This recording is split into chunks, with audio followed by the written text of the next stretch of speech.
It is early on a winter morning in a great house on Fifth Avenue, and almost no one is awake.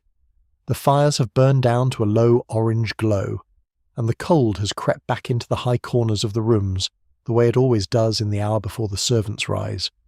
Snow has fallen in the night. You can tell without looking, by the particular hush that lies over the street outside, the muffled quiet that only deep snow can bring. In a study on the second floor, a single lamp has been left burning. Its light falls on a wide desk, on a blotter worn soft at the edges, on an inkwell with its silver lid closed, and on a drawer, locked, where a folded document sleeps. The house breathes slowly.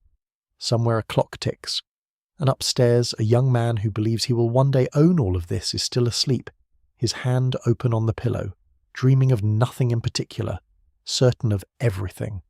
If you enjoy listening to sleep stories like this, subscribe. I post stories like this weekly. Let us stay a while in the house, before anyone wakes, before the day asks anything of us. There is time. There is always more time than we imagine in these old rooms, where the hours seem to move differently, thickened by velvet and distance, slowed by the weight of so many heavy things. The house was built to last longer than any single life. That was the whole idea of it. The men who raised these mansions along the avenue did not think in terms of years. They thought in terms of dynasties, in terms of names that would outlive them, carved over doorways and pressed into the silver and stitched into the linen. And so the house was not really a home in the small, warm sense of the word. It was a vessel.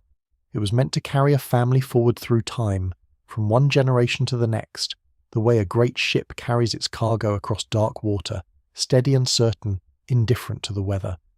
For the boy who grew up inside it, the house was simply the world.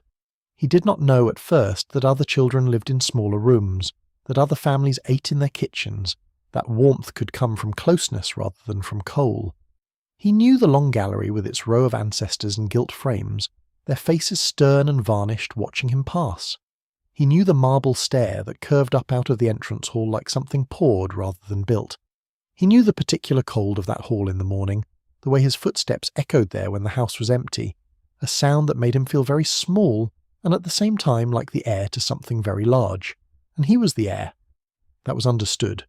It was understood the way the seasons are understood without ever being said aloud. From the moment of his birth, perhaps even before it, the house had been promised to him, not in words. The promise lived in smaller things. It lived in the way the servants inclined their heads when he passed, a fraction lower than they did for his sisters. It lived in the room he was given, the one with the southern light, the one that had belonged to his grandfather.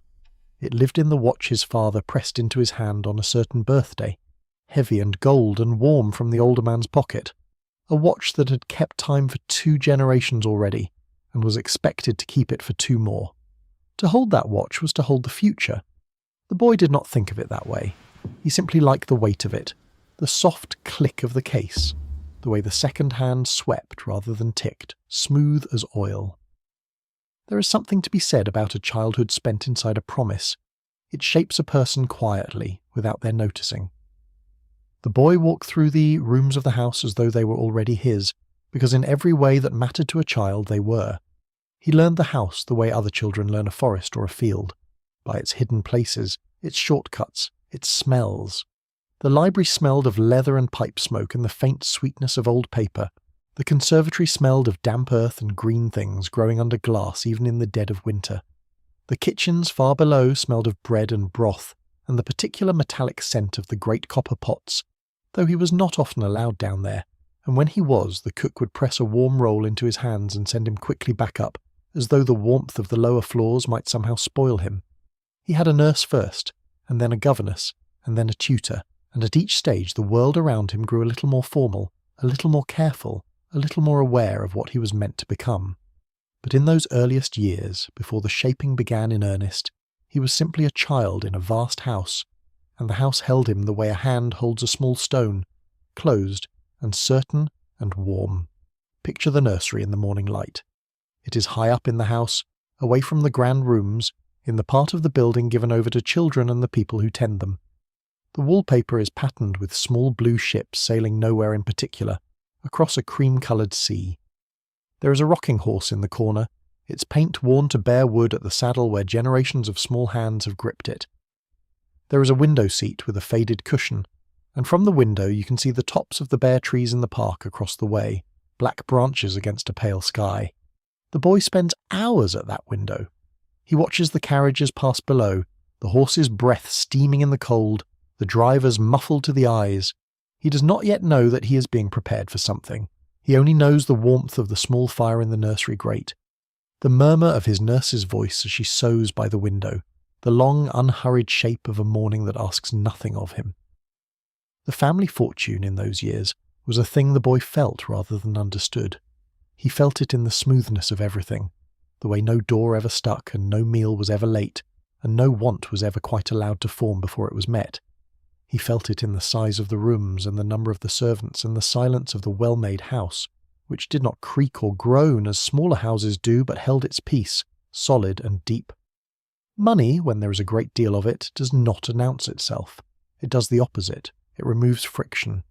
It smooths the world down to a surface so even that a child raised upon it never learns that the world has edges at all.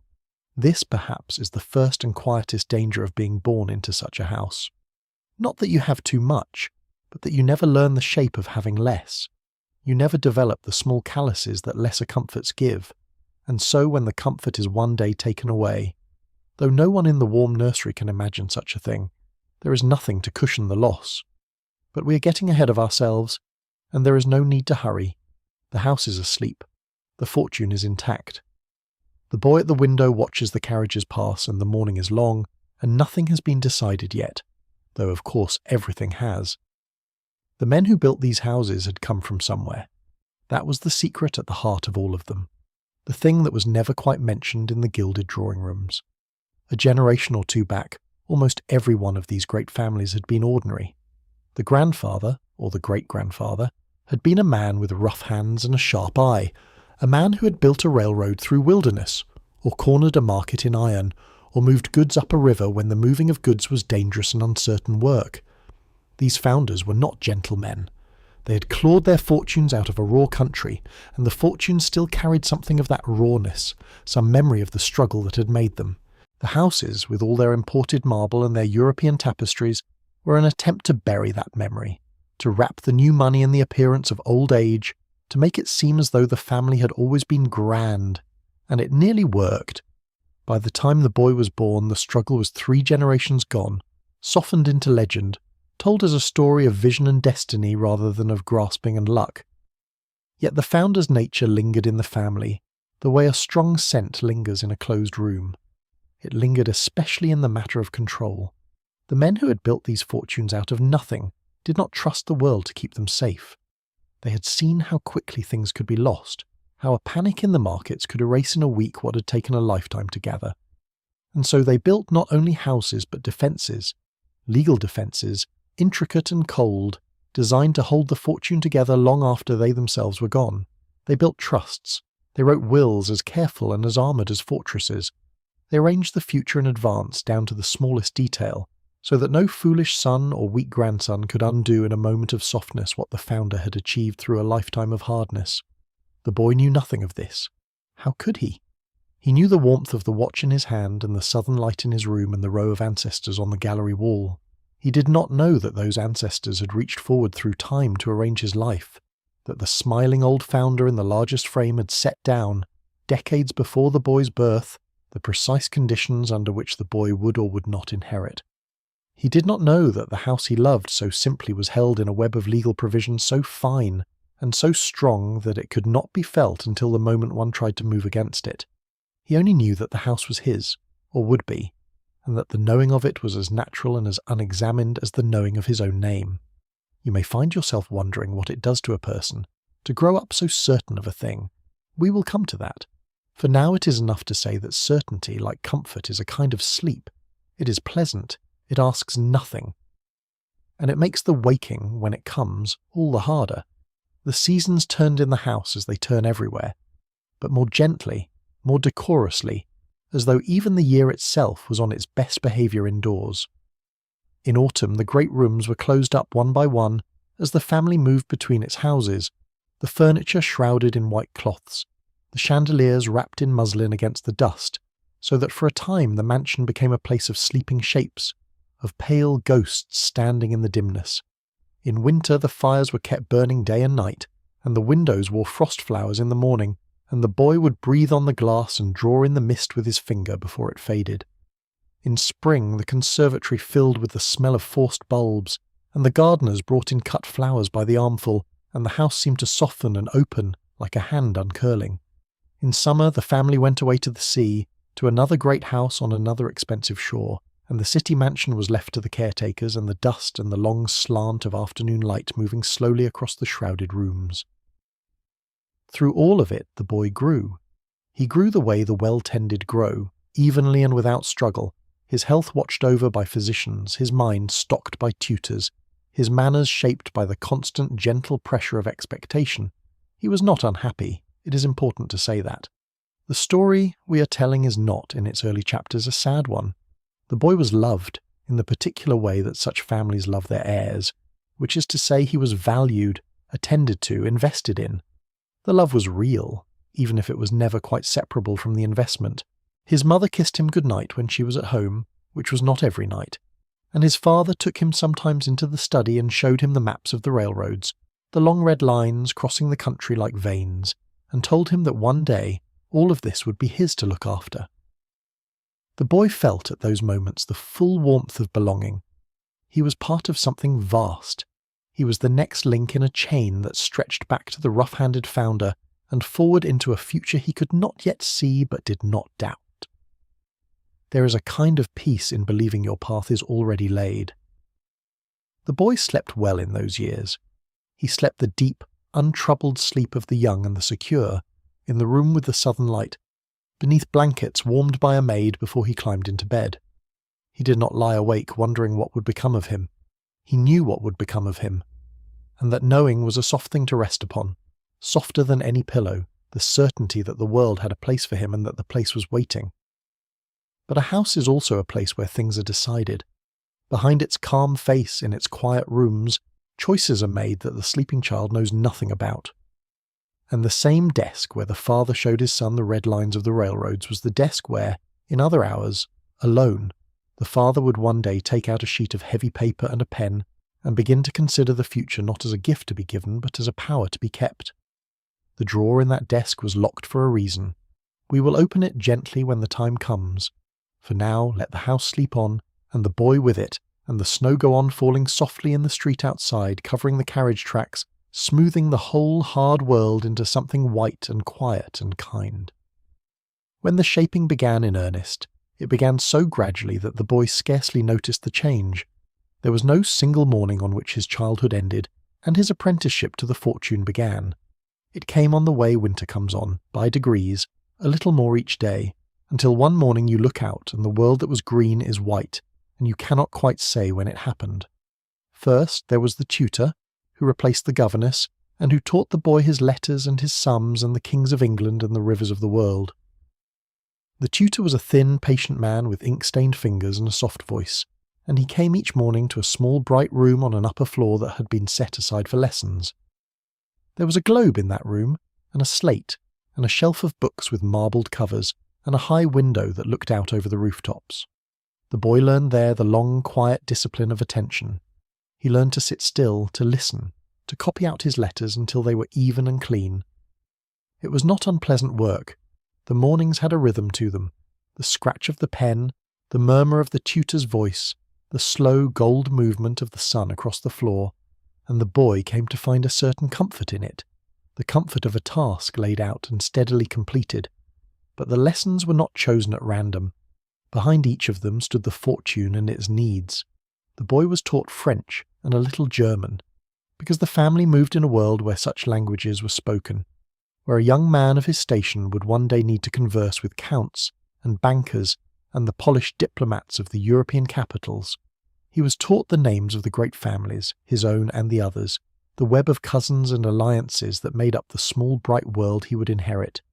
He was taught to ride because a gentleman rode, and to shoot because a gentleman shot, and to carry himself with the particular ease that cannot be bought but only instilled, the ease of a person who has never once doubted his right to be wherever he happens to be standing. There is something to be said about an education designed not to open the world but to fit a person to a single place within it. Such an education is narrow by intention. It does not ask the boy what he might wish to become because the question has already been answered. He is to become the heir. Everything bends toward that end. And so the boy was given a great deal of knowledge of a certain kind and almost none of another. He could name the tributaries of the Rhine and recite the order of the English succession, but he had never bought anything with his own money, never carried a key to his own door, never once in his life been required to ask the price of a thing before he took it. These were not gaps in his education. They were the shape of it. He was being made into a man who would never need such knowledge, because the fortune would always stand between him and the ordinary frictions of the world. In time, the boy was sent away to school, as boys of his kind always were. The school stood in the countryside, a cluster of stone buildings and bare playing fields under a wide grey sky, and the boy arrived there with a trunk full of new clothes and a letter of instruction from his father folded in his pocket. The school was cold. That was the first thing he learned about it, and in a way the most important. The dormitories were unheated, or nearly so, and the boys slept under thin blankets in long rooms where the windows were kept open to the night air, because it was believed, in those days, that cold and discomfort built character in a young man of good family.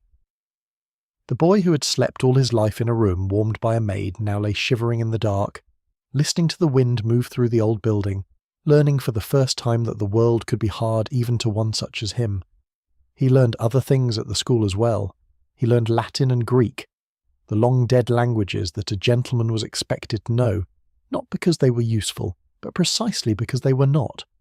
Because the mastery of useless things was itself a mark of the leisure that wealth conferred. He learned to take his place among other boys of his kind, the sons of the other great families, boys who would one day sit on the same boards and marry one another's sisters and carry the same fortunes forward through the same careful channels. He learned the unwritten rules of that small society, the things one did and did not do, the way one spoke and did not speak, the precise calibration of warmth and coolness that governed all their dealings with one another. It was a kind of education in belonging, and the boy absorbed it the way he absorbed everything quietly and well, until it became a part of him that he could no more remove than he could remove his own bones. And always, behind the school and the lessons and the cold dormitories, stood the fortune, watching, waiting, shaping. The boy did not see it that way, of course. He saw only his days, the chapel bell in the morning, the long tables in the dining hall, the games on the muddy fields in the afternoon light, the letters from home that came less often than he wished. But every part of his life was arranged in service of the future that had been chosen for him. He was being prepared, polished, made ready to receive. And the strange thing, the thing that he would only understand much later, was that no one ever asked him whether he wished to receive it. The inheritance was not a question put to him. It was a fact arranged around him, a fact as solid and as unexamined as the stone walls of the school, and he moved through his boyhood inside that fact, the way a fish moves through water, never once thinking to wonder what the water was. You may find yourself wondering whether the boy was happy in those years. The honest answer is that happiness was not quite the point, not for him, and not for the family that had made him. He was content in the main. He had friends and pursuits, and the deep unconscious security of one who has never had cause to doubt his place. But there were moments, lying awake in the cold dormitory, listening to the breathing of the other boys, when he felt something he could not name, a kind of loneliness that had nothing to do with the absence of company. It was the loneliness of being shaped.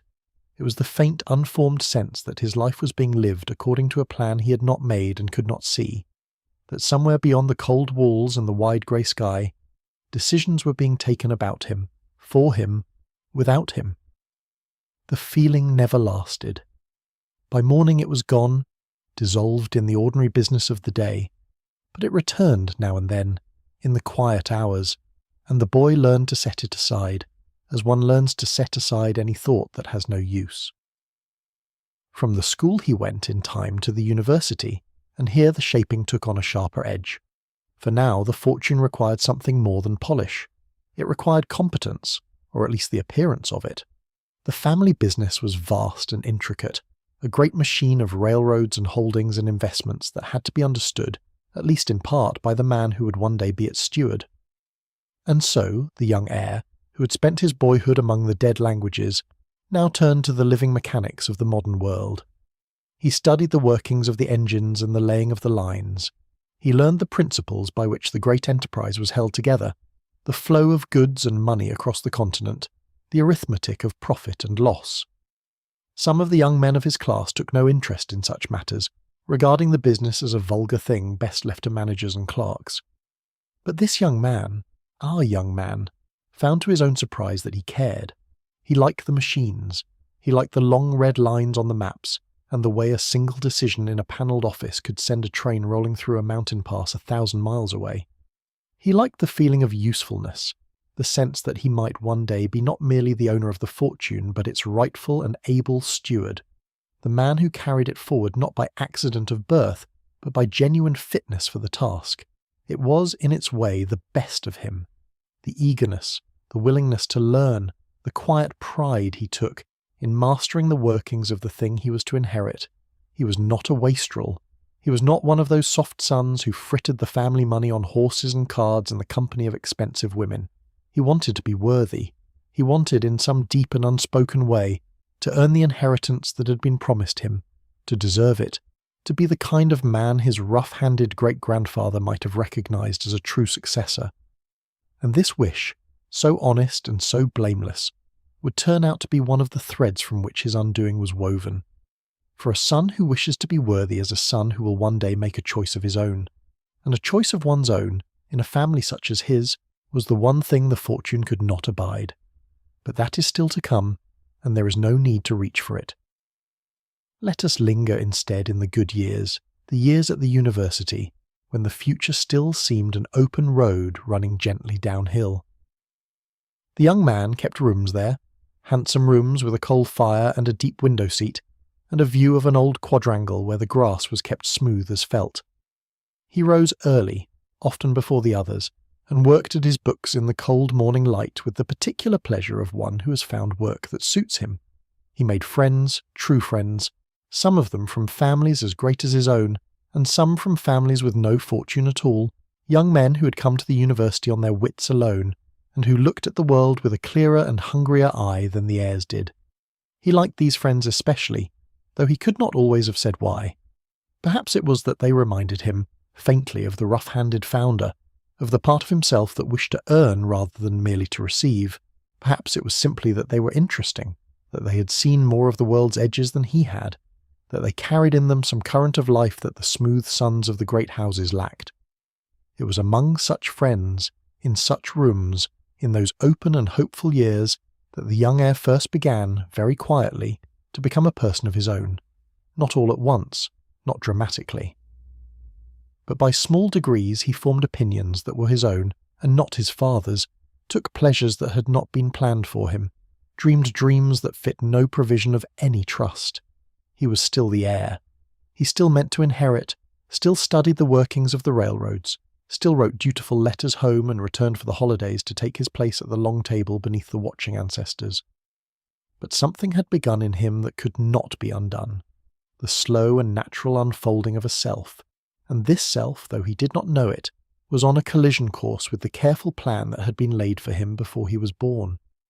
There is a particular sweetness to these years in the telling, a sweetness that comes from knowing, as the young man did not, what lay ahead.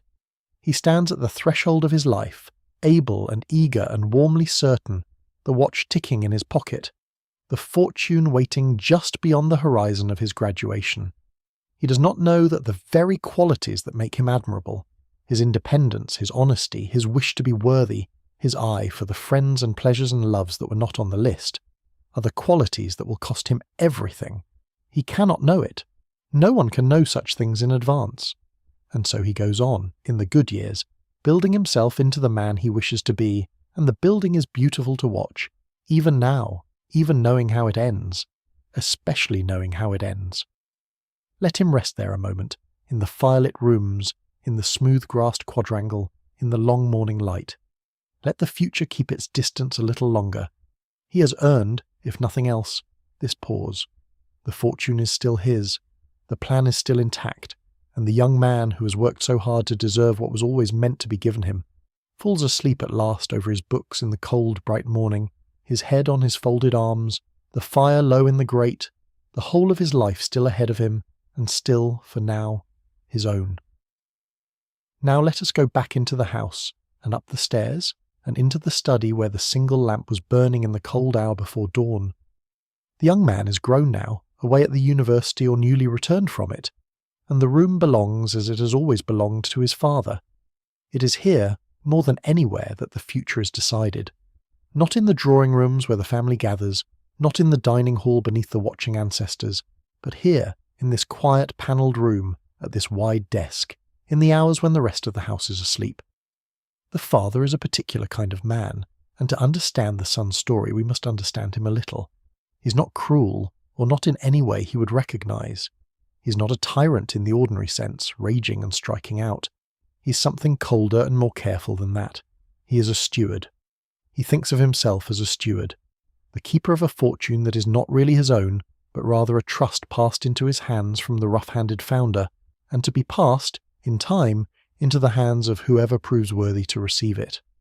The whole of his character is bent toward this single task, the preservation of the fortune, intact and undiminished, against all the forces that might erode it, against bad markets, against foolish investments, against the softness of a generation that has never known want, and though he would be slow to say it, against the wills and wishes of his own children, who might, if left unchecked, do something he had not planned. He sits at the desk in the early dark, and before him is the great instrument of his stewardship. It is only a sheet of paper, or several sheets, folded and refolded and kept in the locked drawer. But it is the most powerful object in the house. It is his will, and around it, supporting it, extending it, stands a whole architecture of legal arrangements so intricate that even he does not fully hold them in his mind, but must call upon his lawyers to explain them to him when the time comes to make a change. There are trusts within trusts. There are conditions and provisions and clauses written in a language so precise and so cold that it scarcely seems like language at all, but rather like the working of a machine, each part locking into the next, designed to do exactly one thing, and to go on doing it long after the man who built it has turned to dust. This is the thing that the warm nursery never spoke of, the thing the boy at the window could not have imagined. He believed the house was his because it was promised, and the promise lived in soft things, in watches and southern light and the inclination of a servant's head. But the promise was never written in those soft things. It was written here, in the cold provisions of the will, and what is written can be unwritten. That is the secret at the heart of the whole matter, the secret that the sons of the great houses learned, when they learned it at all, far too late. In the country they lived in, a father owed his children nothing. The law did not require him to leave them a single dollar. In the old countries across the water, there were laws that bound a man's hands, that reserved a portion of his estate for his children whether he wished it or not, that made of inheritance a right rather than a gift. But in this raw new country, where the great fortunes had been made, no such law existed. A father could give all that he had to whomever he chose, and to no one, and his children could do nothing but accept it. The fortune was not the son's by right. It was the son's only by the father's continuing pleasure. And pleasure, as the son would learn, can be withdrawn. There is something to be said about the particular power this gave the men at the desks. It was a quiet power, almost invisible, and for that reason all the more complete. The father did not need to raise his voice or lift his hand. He needed only to sit as he is sitting now, in the cold study before dawn, with the pen and the paper and the locked drawer, and to consider. The whole future of his children lay within his consideration. A stroke of the pen could lift a son into a fortune or cast him out of it. And because the children knew this, or half knew it, or felt it without quite letting themselves know it, the power worked upon them at all times, even when the father said nothing, even when the pen lay still. It hung over the household like the weather. It shaped the way the children spoke to him, the way they chose their friends, the way they thought about their own desires before they dared to act upon them. It was the gravity of the house, the unseen force that bent every path toward the father's will, and the children moved within it the way the planets move within the pull of the sun, held in their orbits by a power they could not see and did not question. The instruments themselves were marvels of cold craft. Consider the trust, the particular kind of trust that these careful men so loved, It was a way of giving without giving, of handing a fortune to a son while keeping it, at the same time, entirely out of his reach. Under such an arrangement, the son would receive the income, the steady flow of money that the great fortune threw off year after year, enough to live in comfort, even in splendour. But he would never touch the fortune itself. The principal, the great underlying mass of wealth, would remain locked away, managed by trustees the father had chosen, protected from the son's own decisions as carefully as it was protected from his creditors and his follies. The son could not spend it. He could not sell it. He could not give it away, or gamble it, or lose it in a bad venture. He could only receive what the trust chose to give him, year by year for the whole of his life, like a man fed through the bars of a comfortable cage. And when he died, the fortune would pass on, still locked, still managed, to his own children, who would live under the same arrangement, fed and constrained in exactly the same way, so that the founder's wealth flowed down through the generations like a river held forever between high stone banks, never once permitted to spread or to find its own course. The father, sitting at his desk, regarded this arrangement with a deep and quiet satisfaction. It was to his mind the highest form of love. He was protecting his children. He was protecting them from the world and from their own weakness, and from the terrible danger of having too much power over their own lives. A son who could touch the principal might ruin himself. A son who could only receive the income was safe, held, kept. That the same arrangement which protected the son also bound him. That the cage which kept him safe was still a cage, did not trouble the father because he did not see it as a cage. He saw it as a wall around a garden. He had grown up inside such walls himself, and he had come to love them, to mistake them for the shape of the world, and he wished nothing more than to pass them on to his children, intact, that they might be as safe and as held as he had been. But the trust, for all its cold ingenuity, was not the father's final power. The trust governed the manner of inheriting, the will governed the fact of it, and the will could be changed. This was the deeper instrument, the one the father kept in the locked drawer, the one he took out now and then in the cold hours and considered with a careful eye, for the will named the heirs. It said who would receive and who would not, and in what measure, and on what conditions. And because it could be rewritten at any time in any hour by the father alone, it gave him a power over his children that no trust could give. The trust once made was difficult to undo, but the will lived as long as the father lived, changeable, provisional, never final until the moment of his death made it so. And in that changeability lay a terrible kind of leverage. For as long as the father lived, every child knew that his place in the will was not secure. It could be lifted, it could be lowered. A child who pleased the father might find his portion quietly increased. A child who displeased him might find it just as quietly reduced, or struck out altogether, with no announcement, no ceremony, nothing but a stroke of the pen in the cold study and a folded paper returned to the locked drawer. You may find yourself wondering whether the children knew when such changes were made. Most often, they did not. That was part of the instrument's cold genius. The will was a private thing, sealed and secret, and a father might rewrite it a dozen times across the years without a single one of his children ever being told. A son might go on believing himself the heir, might go on ordering his life around that belief, while the document in the locked drawer had long since cast him out. He would not know. He could not know.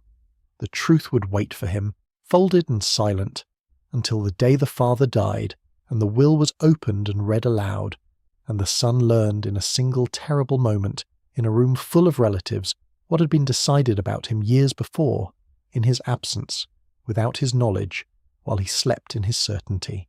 And here we come to the particular cruelty that this story turns upon, the cruelty that is also, in its way, the most ordinary thing in the world. For the father did not always make his changes once and leave them.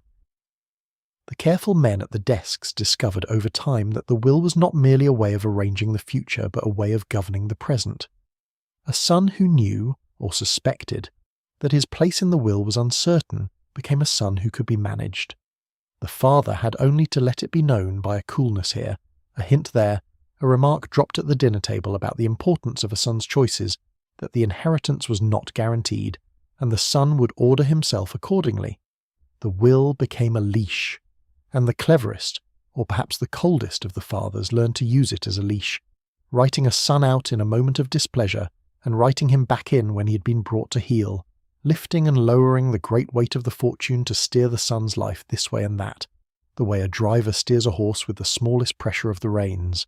This was the serial work of the locked drawer, the patient back and forth that left no mark on the surface of the family's life but went on ceaselessly beneath it. A son falls in love with the wrong person and is written out. A son breaks with the wrong person and is written back in. A son chooses a friend the father dislikes, or a pleasure the father disapproves of, or a path the father has not laid for him, and the pen comes out, and the paper is unfolded, and the son's name is moved a little nearer to the cold margin of the document where the disinherited are kept. The son knows nothing of it, or feels only a coolness he cannot account for, a sense that the weather of the house has shifted, that he is somehow out of favour. He sets it aside, as he learned to set aside the loneliness of the cold dormitory. He tells himself it will pass, and sometimes it does pass, and sometimes the pen comes out again and writes him back, and the warmth returns, and he never knows how close he came, or how many times, to losing everything. There is no need to feel the full chill of this yet. We are only describing the machine, the architecture, the cold instruments in the locked drawer. The sun is still safe for now, still warm, still the air.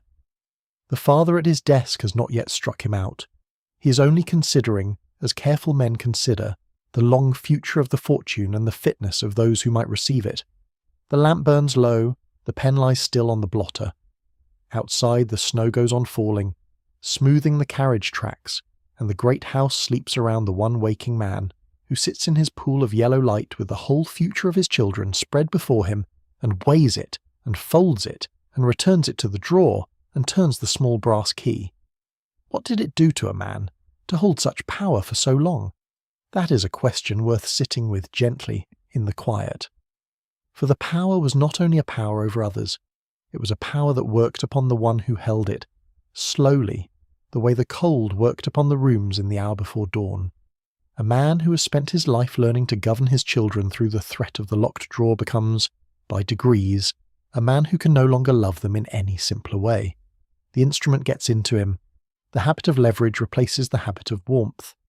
And so the fathers at the desks who told themselves that all their careful arrangements were a form of love, often found, when they were old, that they had somehow mislaid the love itself, that they were left holding only the instrument, the cold and perfect machine, and the children it had been built to govern, who came to them now out of duty or fear, or the hope of the fortune, but rarely any more out of anything that warmed the cold study or the colder man who sat there.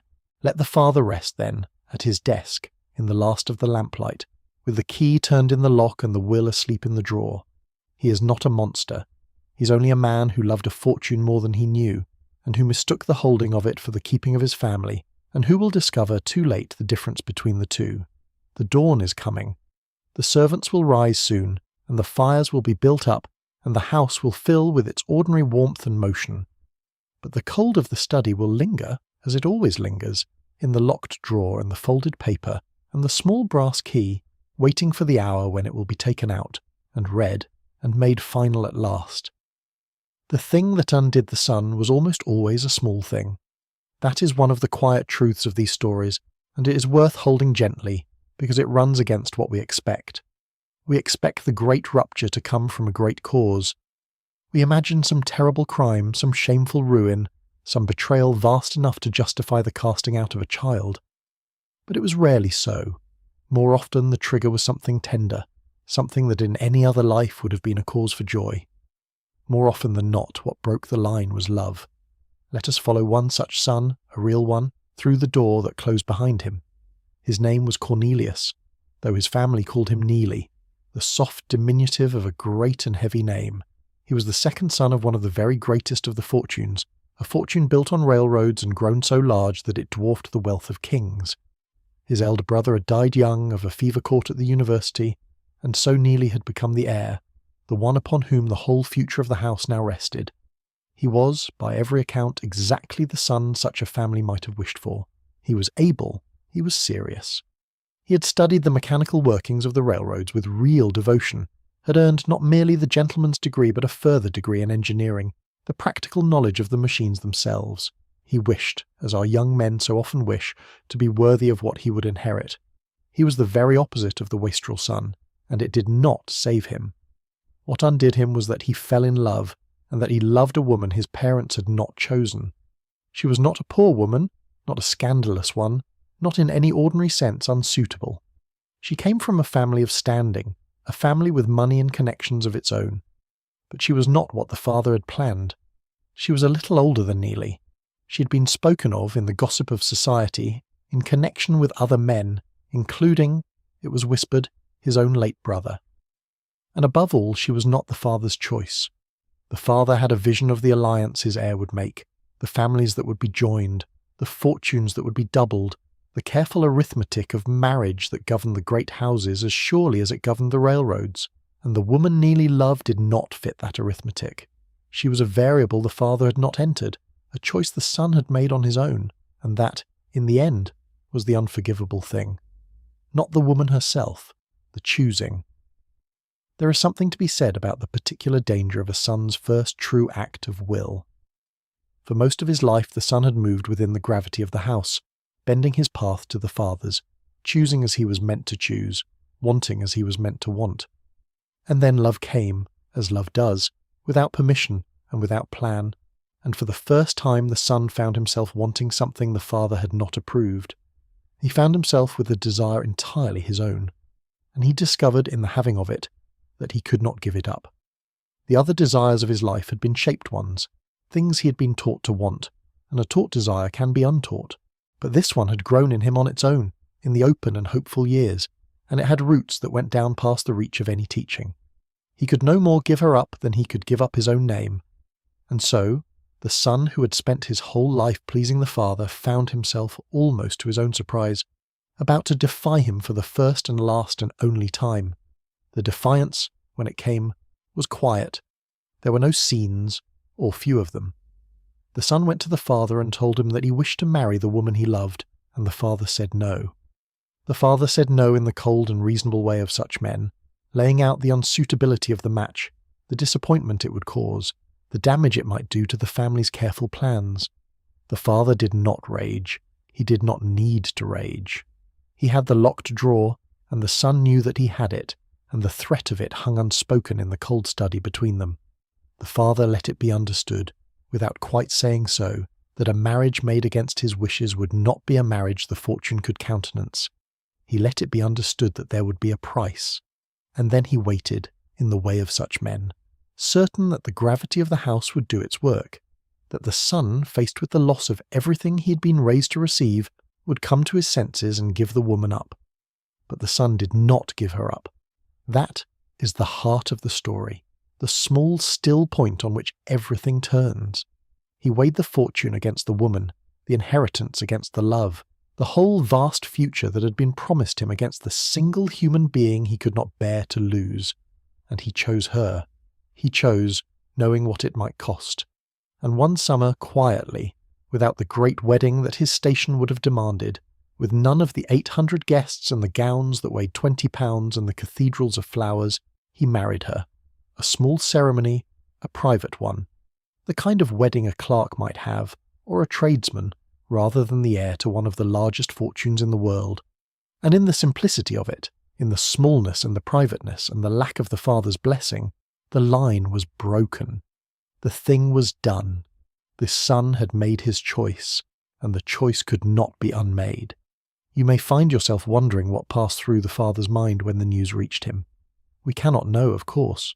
The cold study keeps its secrets, but we know what he did, and from what a man does we may guess gently at what he felt. Soon after the marriage the father was struck down. A stroke took him, the kind of sudden inward storm that fells a man in an instant, and left him weakened, his great vigour broken, his body no longer entirely his own. Whether the one thing caused the other, whether the son's defiance and the father's collapse were truly linked or merely fell close together in time, no one could say with certainty. But the family believed it. The father believed it. And in the believing, the breach between them hardened into something that could not be healed. The son had not merely defied the father. In the family's telling, the son had broken him, had struck him down, had repaid a lifetime of careful provision with an act of betrayal that had quite literally felled the old man where he stood. And so the coolness in the cold study deepened into something colder still, and the locked drawer was opened, and the pen came out, and the son's name began its slow migration toward the margin. It is a hard thing to narrate, and so we will narrate it softly, from a little distance, the way one speaks of an old sorrow that has long since done its worst. The father in his weakened years took up the great instrument of his stewardship and turned it against his own heir. He did not do it in a rage. He did it carefully, as he did everything, with lawyers at his elbow and the cold, precise language of the law to give shape to his displeasure.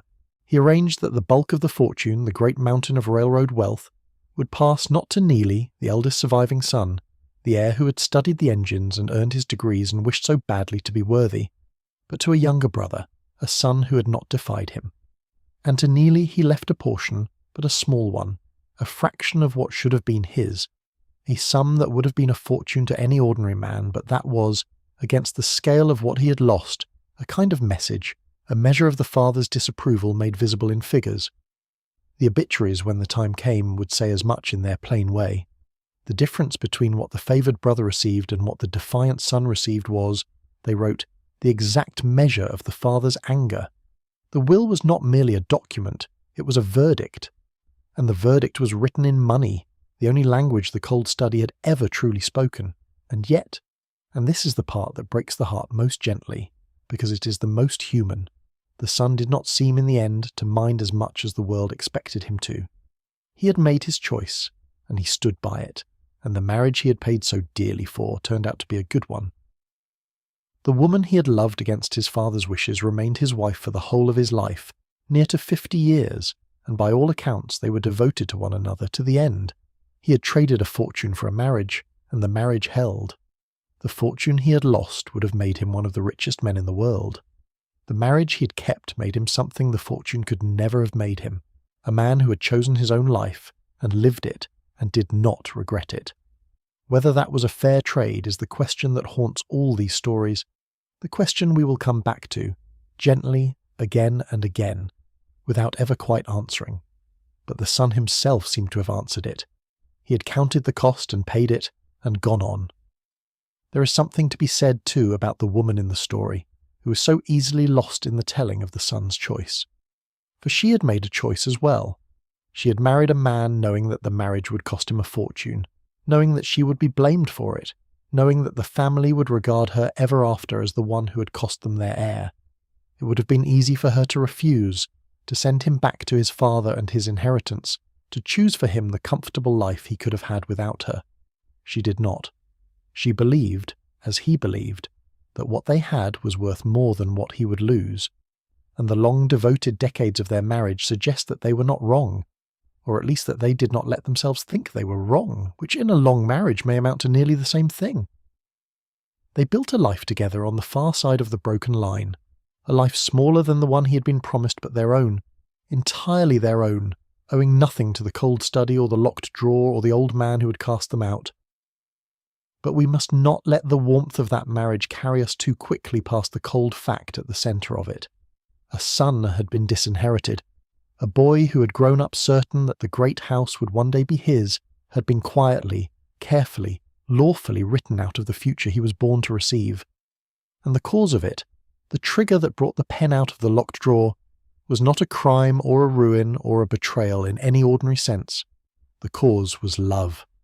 The cause was that the son had wanted something of his own, had made a single choice that was truly his, and that the fortune, which could forgive almost anything except independence, could not forgive him for it. This is the pattern beneath all the particular stories, the shape that repeats from house to house and from generation to generation. The fathers built their fortunes into fortresses precisely so that the fortunes would survive the wills and wishes of their heirs, and so the one thing the fortunes could not tolerate was an heir with a will and a wish of his own. A son who obeyed could be kept. A son who chose was a danger, a crack in the fortress wall, a variable the careful arithmetic had not entered, and the instrument in the locked drawer existed above all to deal with such sons, to write them out the moment they revealed themselves, to protect the fortune from the terrible threat of a child who had begun to live a life the father had not planned. It is worth sitting with that quietly in the dark. The very thing that made these sons admirable, their capacity for love, their willingness to choose, their slow unfolding into people of their own, was the very thing that cost them everything. The obedient brothers, the ones who married as they were told and wanted as they were taught, and never once defied the gravity of the house, kept their fortunes and their places and their father's approval. The sons who became, in the deepest sense themselves, were the sons who were cast out, and so the fortune selected, generation after generation, not for worth, but for obedience, not for the strength to lead, but for the softness to be led, until at last, after enough generations of choosing the compliant over the capable, the fortunes found themselves in the hands of heirs too weak to keep them, and began, one by one, to crumble. But that is a later sorrow, and we will come to it in its time. For now let us leave the son where his choice has placed him, on the far side of the broken line, in a smaller house, with the woman he loved against the whole weight of the fortune. The great inheritance is gone, or nearly so, transferred by the cold pen to a brother who chose more wisely or more weakly. The cold study has done its work, and the son, who has lost so much, lies down to sleep beside his wife in their modest rooms, and finds, to his own quiet surprise, that he sleeps well, better perhaps than he ever slept in the room with the southern light, because the certainty he has lost was never quite his own, and the life he has chosen, smaller and harder and his, rests more easily upon him than the great promised future ever did. Let him sleep. He has paid a great deal for this rest. Let him have it, in the quiet, while the snow goes on falling, soft and forgiving, over the broken and the chosen and the cast out alike. Now we come to the act itself, the quiet violence at the centre of the whole story, though it was so quiet that no one in the house would have called it violence at all. We come to the writing out, the moment when the son's name was lifted from the warm centre of the will and carried, by the cold movement of the pen, toward the margin where the disinherited are kept. Let us approach it slowly in the dark with the gentleness such a thing deserves, for though it was done without raised voices or broken glass, it was the breaking of a life, and it ought not to be passed over lightly even now. The writing out did not happen in a single stroke. That is the first thing to understand. We imagine perhaps a furious father seizing the pen and slashing his son's name from the page in one terrible motion, but it was almost never so. The careful men at the desks did nothing in a single motion. The writing out was a slow and deliberate craft, attended by lawyers, refined across many drafts, and it unfolded over weeks or months, with all the patient attention that the men of the great houses brought to every important transaction. For this was, to the father's mind, an important transaction. It was perhaps the most important of his life. He was disposing of a fortune. He was deciding the future of a dynasty, and he would do it correctly, which is to say coldly, which is to say with a thoroughness that left no opening for the son to creep back in. There were ways to do it badly, and the father knew them all and avoided them. He knew that a will which simply failed to mention a son could be challenged, that the law in its mercy might suppose the omission to be an accident, an oversight, a thing the father had not truly intended, and might on that supposition restore to the son a portion of what he had been denied, and so the father did not simply leave his son unmentioned. He named him. This was the cruelest courtesy of the whole cold craft, the deliberate naming of the son precisely in order to cast him out, so that no court could ever pretend the casting out had been a mistake. The will would state, in its careful language, that the father was not unmindful of his son, that he had the son fully in his thoughts, and that it was his settled and deliberate intention to leave him nothing, or nearly nothing, a token, a fraction, a sum chosen for its smallness. The son's name appeared in the document then, but it appeared only to be denied, written into the will for the sole purpose of being written out of the fortune, present on the page and absent from the inheritance, which is a particular kind of erasure, a presence that exists only to mark an absence. Some of the old wills made a theatre of it. There was a custom, half legend and half real, of leaving the cast-out son a single dollar, one coin, named explicitly in the document, so that the son's exclusion could not be mistaken for forgetfulness. The dollar was not mercy. The dollar was a message. It said, "I have not forgotten you. I have remembered you precisely, and weighed you, and decided that your portion of all that I have is this single coin." It was a way of making the disinheritance speak, of turning the cold legal act into a kind of final word, the last thing the father would ever say to the son, said not in voice but in figures, a single dollar set down on the page beside the son's name like a stone laid on a grave. Most fathers did not stoop to the dollar. It was thought, among the very greatest families, a little vulgar, a little too loud. They preferred the quieter cruelty of the small trust, the fraction of the fortune, the portion just large enough to seem like provision, and just small enough to be unmistakably a rebuke. But the spirit of the dollar lived in all of it. The point was never merely to deny the son the money. The point was to be seen to deny him, to make the denial deliberate and legible and final, so that the son would know, and the family would know, and the world would know, that the father had considered his child and found him wanting. And then there was the further provision, the one that guarded against the son's last hope. For a disinherited son might be tempted to fight, to take the will to court, to argue that the father had been deceived or unwell or unduly influenced, to try by law to win back what the pen had taken. The careful fathers anticipated this. They wrote into the will a clause cold and final that turned the son's own anger against him. It provided that any heir who challenged the will, who contested it in any court, would forfeit thereby even the small portion he had been left. The clause was a trap baited with the son's own grief. It said, "You may accept what little I have left you in silence, or you may fight for more and lose even that." It transformed the son's natural impulse to resist into a danger to himself, so that the very act of objecting to his erasure would complete it. And so the disinherited sons, for the most part, did not fight. They could not afford to. The clause held them as surely as the trust held the obedient brothers, each son bound by a different cold provision, the favoured by the trust that doled out his fortune and the cast out by the clause that forbade him to object to his loss. You may find yourself wondering whether the son knew, while the writing out was being done, that it was being done. And here we touch the strangest cruelty of all, the cruelty of the secret. For the most part, the son did not know. The will was a private thing, locked in its drawer, shown to no one but the lawyers. A father might rewrite it a dozen times across the long years of an estrangement, lifting the son out and setting him back and lifting him out again, and the son would know nothing of these movements, would feel only the changing weather of the father's regard without ever seeing the document in which his fate was being recorded and revised. He might go to his father's house at the holidays and sit at the long table beneath the watching ancestors and believe himself, despite the coolness between them, still in some sense the heir, still a part of the future, while in the locked drawer upstairs the paper had long since cast him out. He carried his disinheritance for years without knowing he carried it. It was already true, and he did not feel its truth. The verdict had been passed, and he had not heard it. He lived in the old certainty like a man living in a house that has already been sold out from under him, walking its familiar rooms, unaware that they are no longer his. There is something almost merciful in this, and something terrible. Merciful because the son was spared the daily knowledge of his loss, was permitted to go on for a time in the warmth of his old belief. Terrible because the warmth was false, because every easy hour he passed in his old certainty was an hour built on a thing that was no longer true, and because the longer he lived in the false warmth, the colder the eventual waking would be.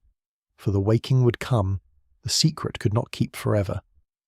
One day the father would die, and the locked drawer would be opened, and the will would be read, and the son would learn all at once in a single hour, in a room full of relatives, the truth that had been true for years without his knowing. We will come to that hour. It is one of the hardest in the whole story and one of the quietest, and we will approach it gently when its time comes. For now, let us stay with the writing out itself, and try to understand it not only as a cruelty, but as a kind of grief. For it was that too, even in the cold father, even at the cold desk. To write a child out of one's will is to perform, in advance, a small death.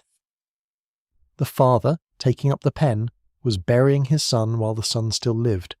He was declaring that the boy he had raised, the heir he had shaped, the son he had walked into the study and shown the red lines of the railroads, no longer existed in any way that the fortune could recognize.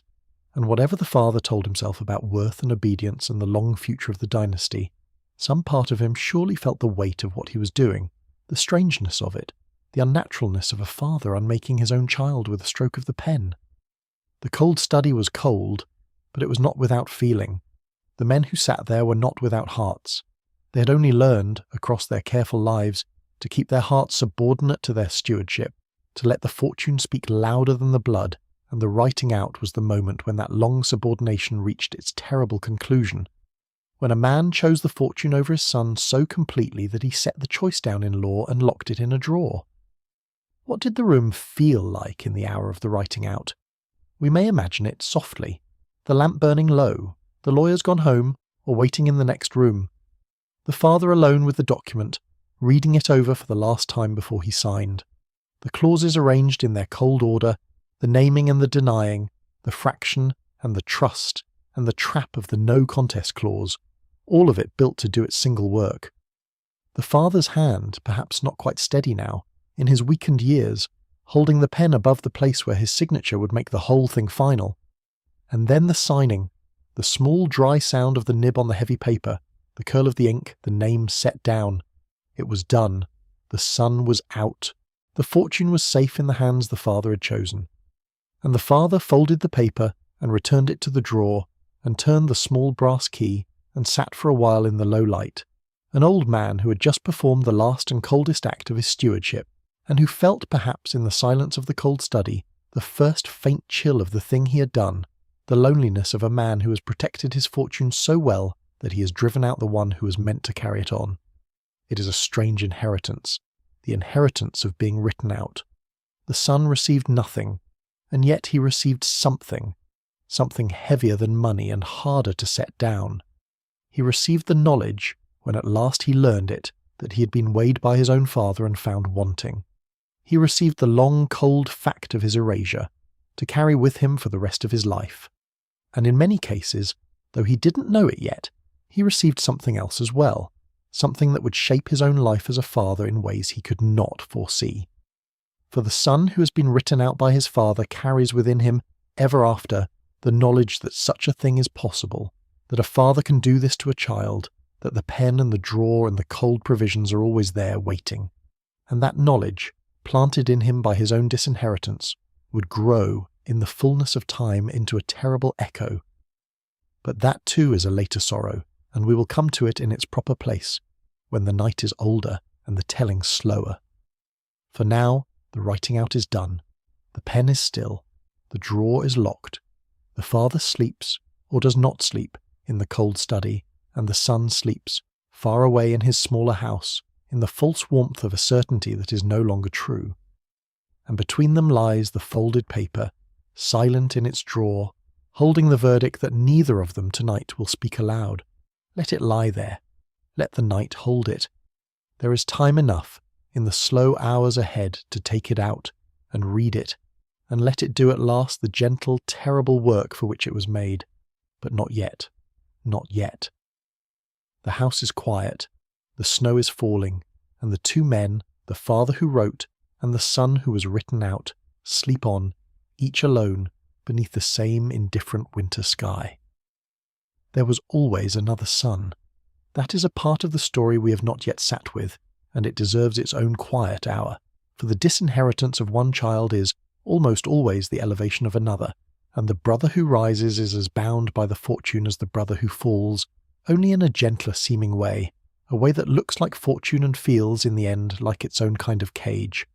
Let us turn then to the obedient brother, the one who did not defy, the one into whose hands the great fortune was poured when the defiant son was cast out. In the story we have been following, this was a younger brother, a man who had not married against his father's wishes, who had not made a choice of his own at the wrong moment, who had moved within the gravity of the house as he was meant to move.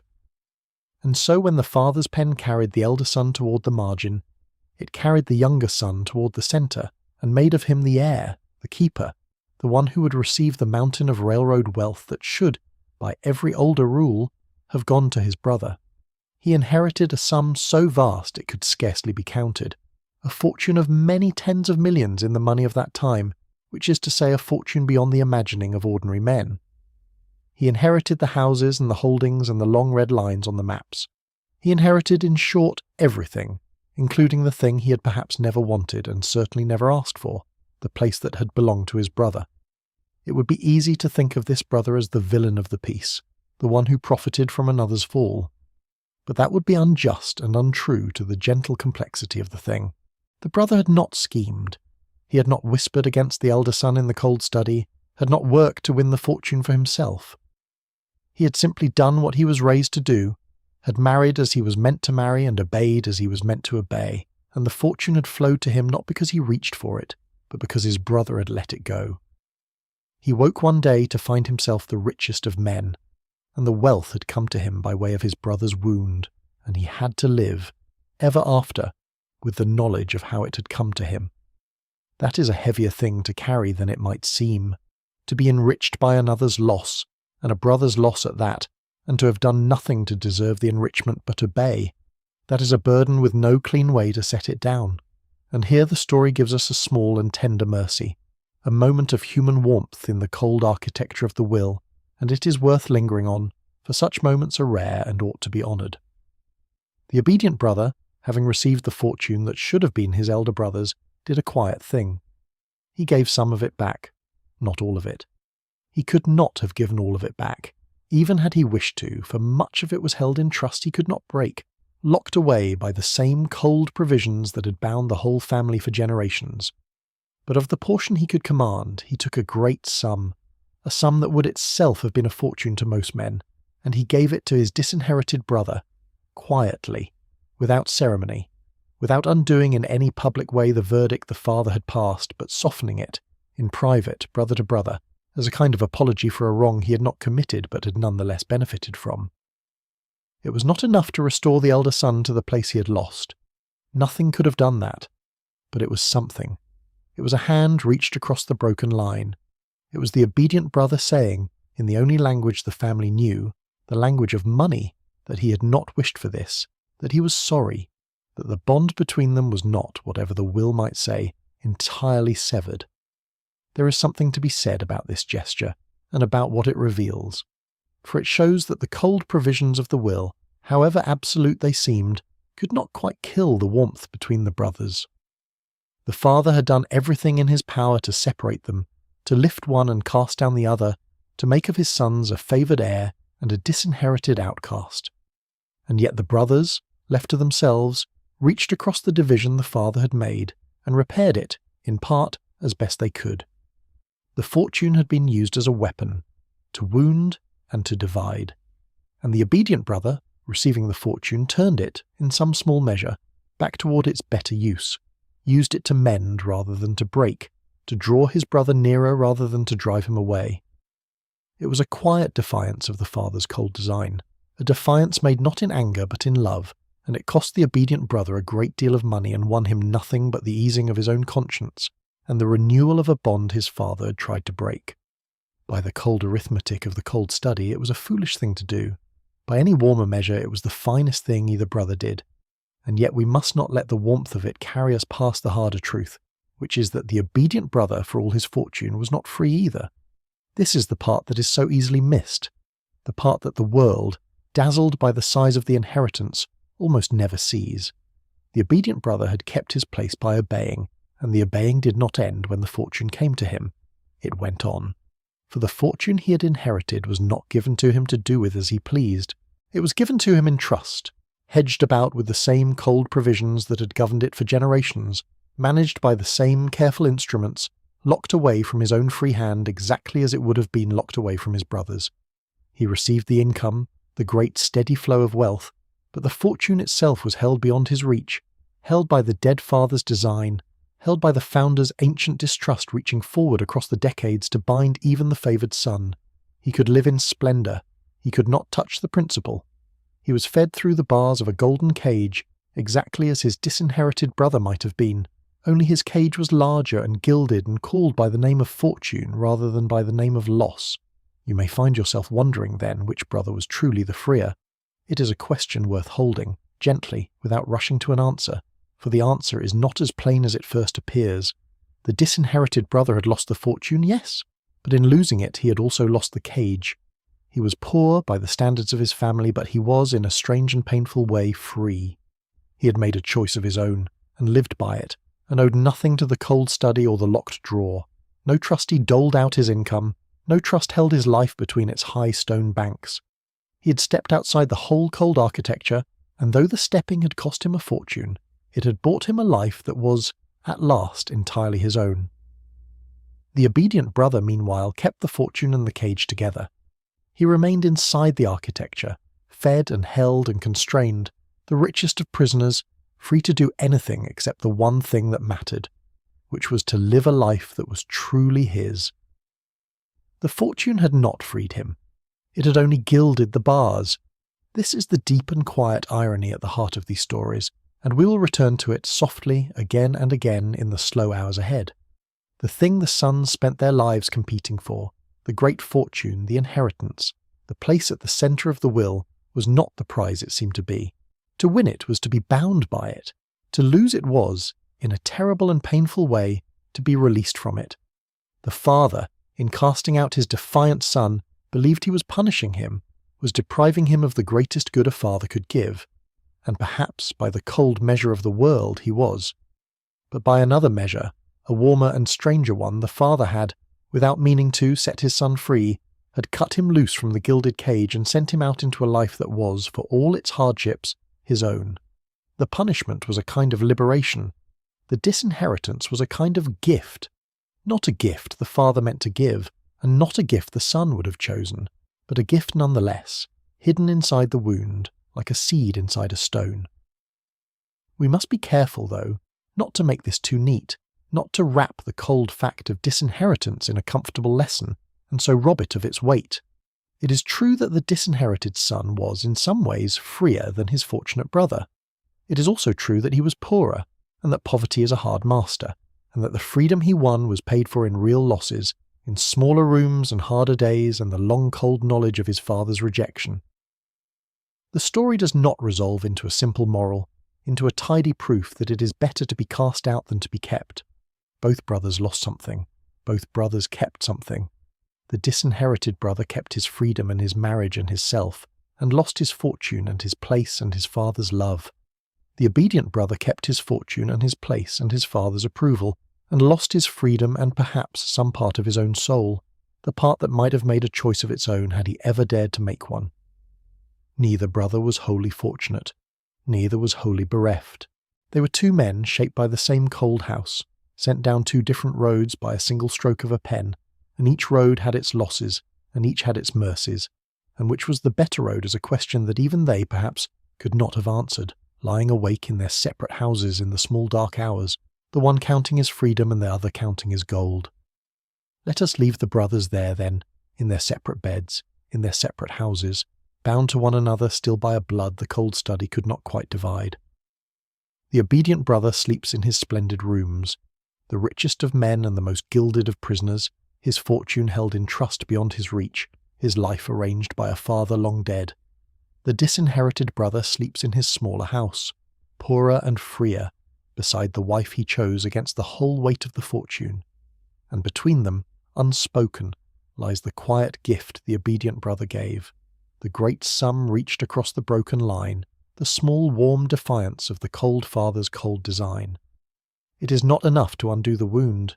It is only enough to say that the wound was not the whole of the story, that even in the coldest houses some warmth survives, that brothers may be divided by a will and yet refuse in the end to be truly parted. Let that warmth be the last thought of this hour. Let it lie over the two sleeping men like a blanket, thin but real, as the snow lies over the hard city, softening what it cannot heal. There comes in every one of these stories a particular hour, and it is the hour we have been circling all this long night, drawing a little nearer with each act and then drawing gently away again, as one circles a thing too tender to approach all at once. It is the hour of the reading of the will. It is the hour when the secret kept so long in the locked drawer is at last taken out and unfolded, and read aloud, and made real in the hearing of those it concerns. Let us come to it now, slowly, in the soft and resolved way that old griefs deserve. For though it is a hard hour, it is long past, and everyone who suffered in it has long since found their rest. First there is the death.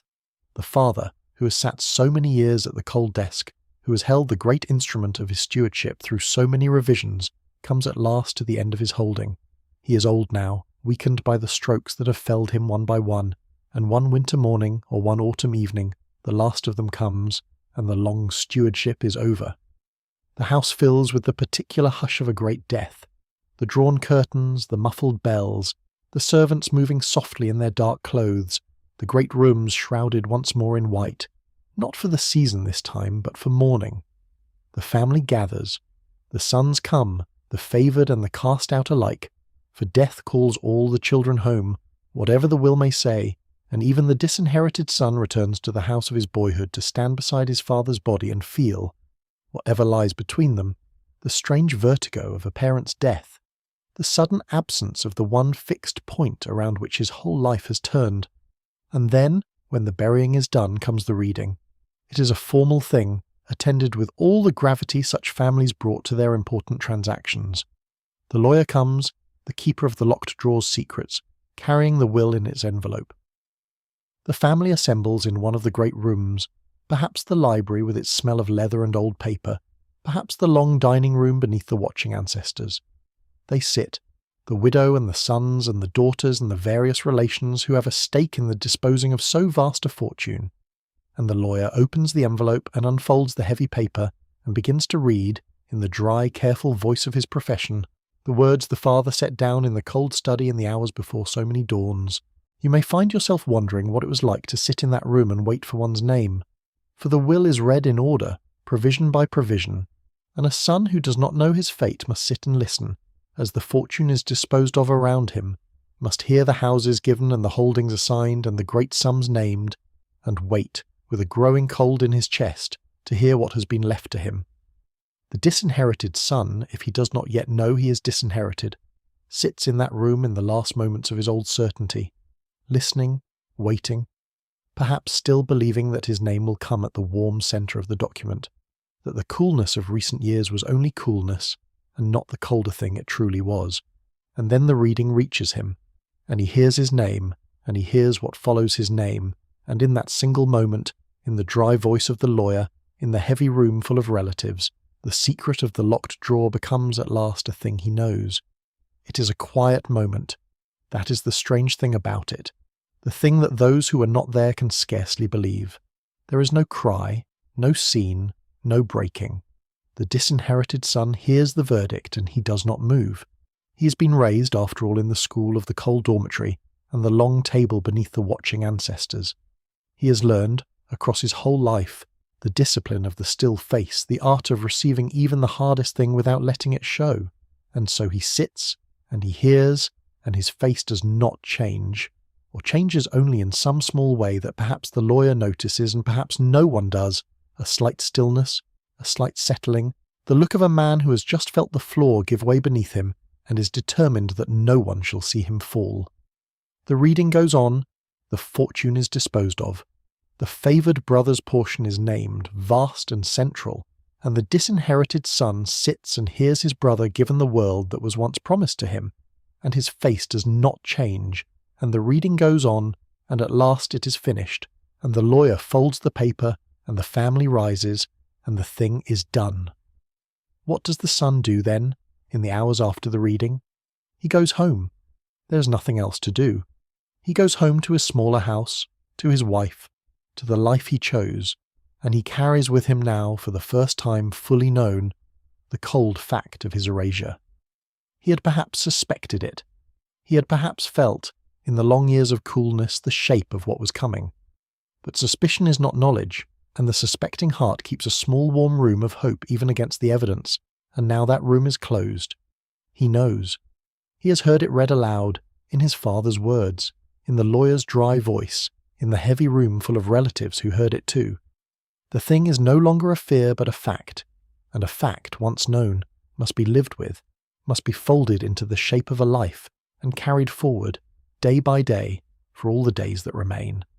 There is something to be said about the particular weight of learning such a thing too late, for the will is read only after the father is dead, and so the disinherited son learns his fate at the very moment when nothing can be done about it, when the one person who might have changed it is beyond all changing. He cannot go to his father and ask why. He cannot plead or argue or seek to understand. He cannot even rage at him, for the father is gone, lowered into the ground, beyond the reach of any word the son might say. The verdict is final precisely because it arrives too late to be anything but final. The son is left holding a question that can never be answered, a wound that can never be addressed to the one who made it, a conversation that can never be had.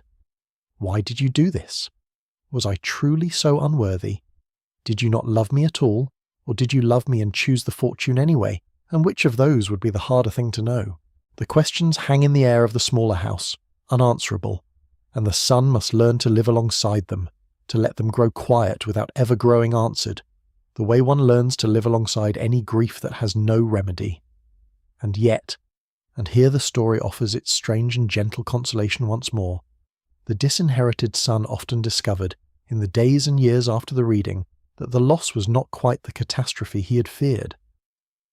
He had dreaded the disinheritance for so long, had felt its shadow across his whole life, that the thing itself, when it came, was almost smaller than its shadow. He had already, after all, lost the fortune in fact long before he lost it in law. He had been living for years in the smaller house, in the chosen life, on the far side of the broken line. The reading of the will did not take the fortune from him. He had already let it go that summer when he made his choice. The reading only confirmed in cold and final language what had already been true. And so the son, going home from the reading, found that his life was, in all its outward particulars, exactly the same as it had been the day before. The same wife, the same modest rooms, the same work, the same friends, the same small and chosen happiness. The fortune he had lost had never been a part of that life. It had been only a shadow over it, a possibility never realized, and now the shadow was gone, and what remained was the life itself, unchanged, his own. This is the quiet mercy hidden inside the hard hour of the reading, and it is worth holding to as the night grows old.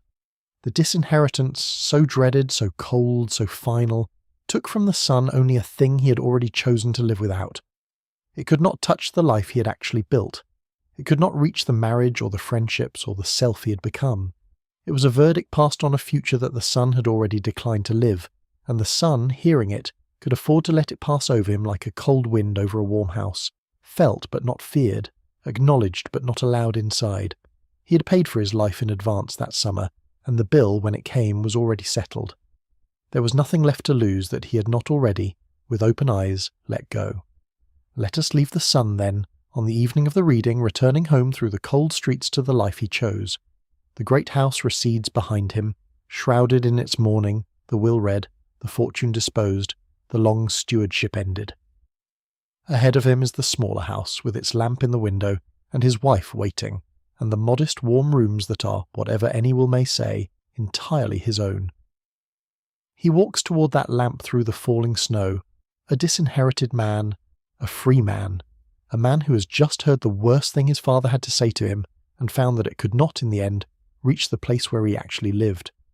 The snow falls on his shoulders, the lamp grows nearer, and the cold verdict of the locked drawer, read at last and made final, settles behind him into the past, where old griefs go to grow quiet, and the son walks on toward the light, toward the warm rooms, toward the life that was always, despite everything, his to keep. What becomes of a man after he has been written out?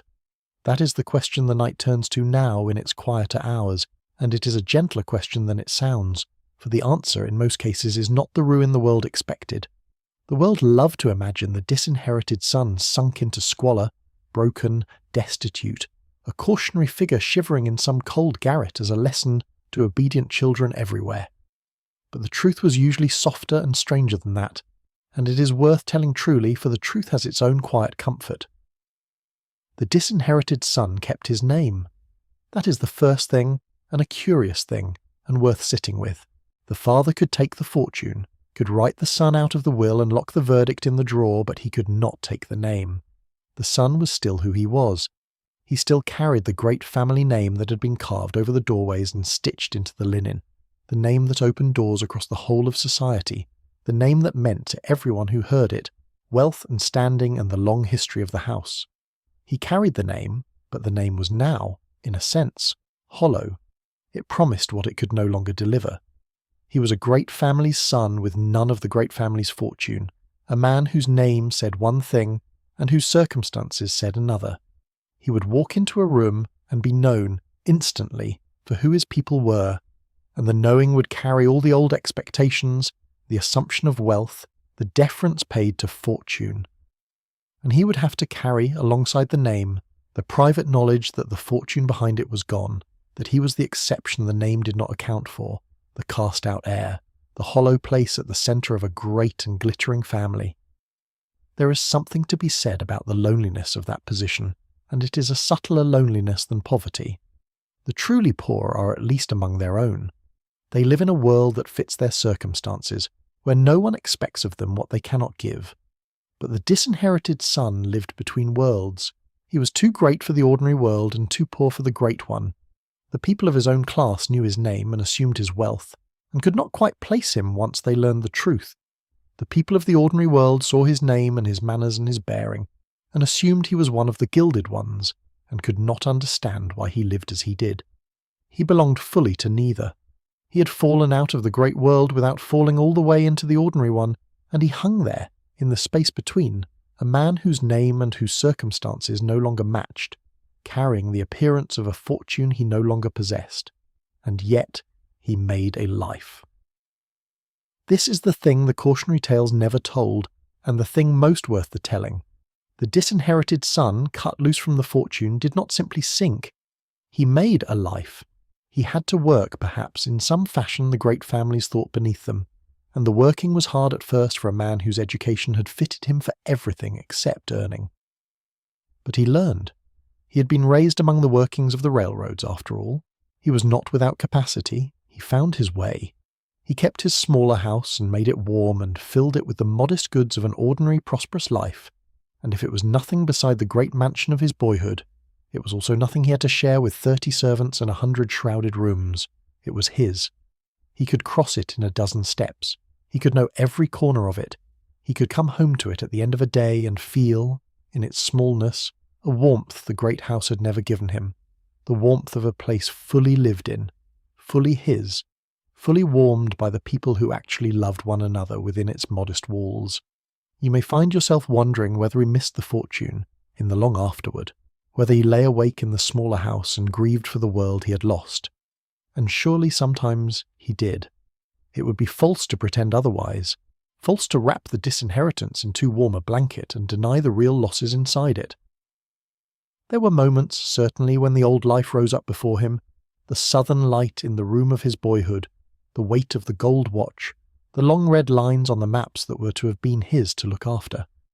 There were moments when he passed the great house, perhaps, or saw his name in the newspapers attached to some doing of the favoured brother, and felt the old phantom ache of the fortune he had let go.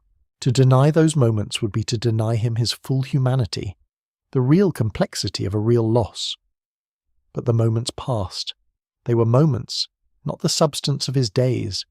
The substance of his days was the smaller house, the chosen wife, the work he'd learned to do, the children if there were children, the friends, the ordinary unglittering warmth of a life lived on a human scale.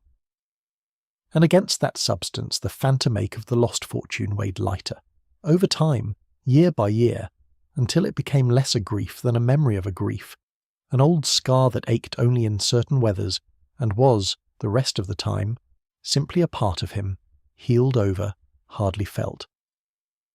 The truth is that the disinherited son often came, in the long afterward, to a kind of peace that the favoured brother never found. We have touched on this already, gently, and it is worth returning to, for it is the deep paradox the whole story rests upon. The favoured brother kept the fortune and the cage together, and lived out his life inside the gilded architecture, fed and held and constrained, never once making a choice that was truly his own. The disinherited brother lost the fortune and with it the cage, and made his life with his own hands by his own choices on his own scale. And a life made by one's own hands, however modest, has a solidity that an inherited life can never have. It is built on something, it rests on real ground. The disinherited son, lying awake in the smaller house, could look back over his life and see that he had made it, that the choices were his, the marriage was his, the warm rooms were his, that he had taken the worst the fortune could do to him and built, on the far side of it, a life that belonged to no one but himself. And there is a peace in that, a deep and quiet peace, that no amount of inherited gold can buy. This is not to say that disinheritance was a blessing. We must be careful, always, not to make it too neat, not to turn a real wound into a tidy lesson. Disinheritance was a hard thing, a cold thing, a loss that the son did not choose and would not have chosen.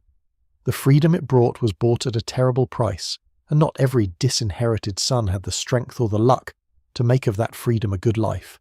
Some did sink, some did break. The cautionary tales were not entirely false. They were only partial, only the worst cases held up as if they were the whole. But the fuller truth, the truth the cautionary tales left out, was that many disinherited sons did not break, that many of them made lives of real worth on the far side of their loss, that the disinheritance which was meant to ruin them often, instead, released them, sent them out of the gilded cage and into a smaller, harder, warmer world where they were, for the first time in their lives, free to become themselves. And that release, though it came disguised as a punishment, though it cost them more than they would ever have agreed to pay, was, for some of them, the making of their lives. Let us leave the disinherited son then, in the long quiet afterward, in the smaller house that he made warm. The fortune is gone, and the grief of it has grown old and faint. The name remains, hollow but his own, carried now without the old weight of expectation, worn the way one wears an old coat, comfortable, familiar, no longer quite what it was. He has made his peace, or most of it. He has built his life with his own hands, and in the evenings, when the work is done, he sits by his own modest fire in his own modest rooms, beside the wife he chose against the whole weight of the fortune, and he is, if not the richest of men, something the richest of men so often failed to be. He is content, he is himself, he is free, and the great cold house of his boyhood, with its locked drawer and its watching ancestors and its 30 servants and its 100 shrouded rooms, stands far behind him in the past, a place he came from but no longer belongs to, a glittering cage he was cast out of and, in the casting out, set free. Time does its slow work on everything, even on the hardest verdicts, even on the coldest hearts, and so the night turns now to the matter of reconciliation and to the strange and bittersweet shape it so often took in these families. For the estrangements made by the locked drawer did not always last forever. Sometimes, in the fullness of years, the broken bonds were mended, in part as much as such bonds could be mended. But the mending, when it came, had a peculiar quality, a quality worth understanding, for it tells us something about the deep nature of these houses and the thing they truly valued. The hearts might soften. The verdict almost never was undone. Consider the long estrangement of the disinherited son and his mother. The father, who passed the cold verdict, died not long after passing it, taken by the strokes that had been felling him by stages. But the mother lived on for years, for decades even, the widow of the great house, mistress now of the mourning rooms and the watching ancestors, and between the mother and the disinherited son lay all the long cold distance that the father had made. She had stood with her husband in the matter of the marriage. She had disapproved of the woman her son had chosen, had wished, as the father wished, for the alliance that would never now be made. And when the son defied them both and married where he pleased, the mother's door, like the father's, had closed against him. The disinheritance was the father's act, written in the father's will, but the estrangement was the mother's too, kept alive by her own coldness, her own wounded pride, her own long unwillingness to forgive the son who had broken, as she saw it, the careful future of the house. And so the years passed, and mother and son did not speak. This is a hard thing to sit with, and we will sit with it softly. A mother and a son living in the same city, perhaps within a few miles of one another, going about their separate lives year after year without a word. The son in his smaller house with his chosen wife and his growing children.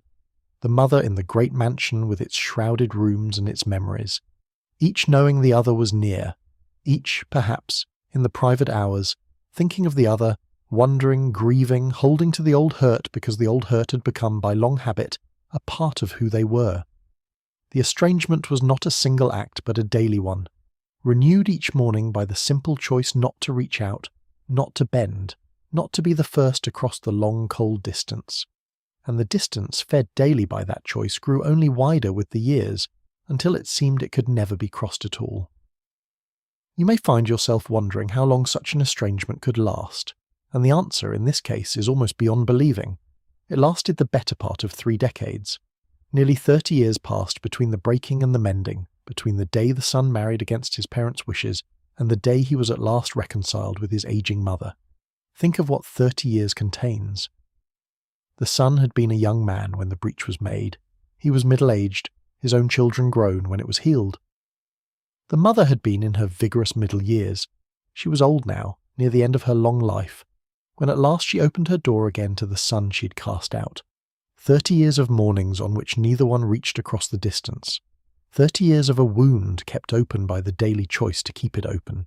And then, at the very end, when the mother was old and the time for such things was nearly gone, the bending finally came, and mother and son were reconciled, and the long cold distance was, after 30 years, at last crossed. It is tempting to imagine this reconciliation as a great warm scene, a flinging open of doors, a falling into one another's arms, all the lost years washed away in a single embrace. And perhaps there was warmth in it. Surely there was some. But we should not imagine it too warmly, for the reconciliation of such families had a coolness even in its warmth, a reserve that 30 years of estrangement could soften but not erase. The mother and the son came together again. Yes, they saw one another. They spoke. The daily choice to keep the distance open was, at last, replaced by the choice to close it. But 30 years is a very long time, and the people who reconciled at the end of it were not the people who had broken apart at the beginning. They were strangers in a sense who happened to share a past. The mother was old now, and the son no longer young, and the warm, easy bond they might have had the breach never been made, was gone beyond recovering. They could mend the estrangement. They could not give one another back the 30 years.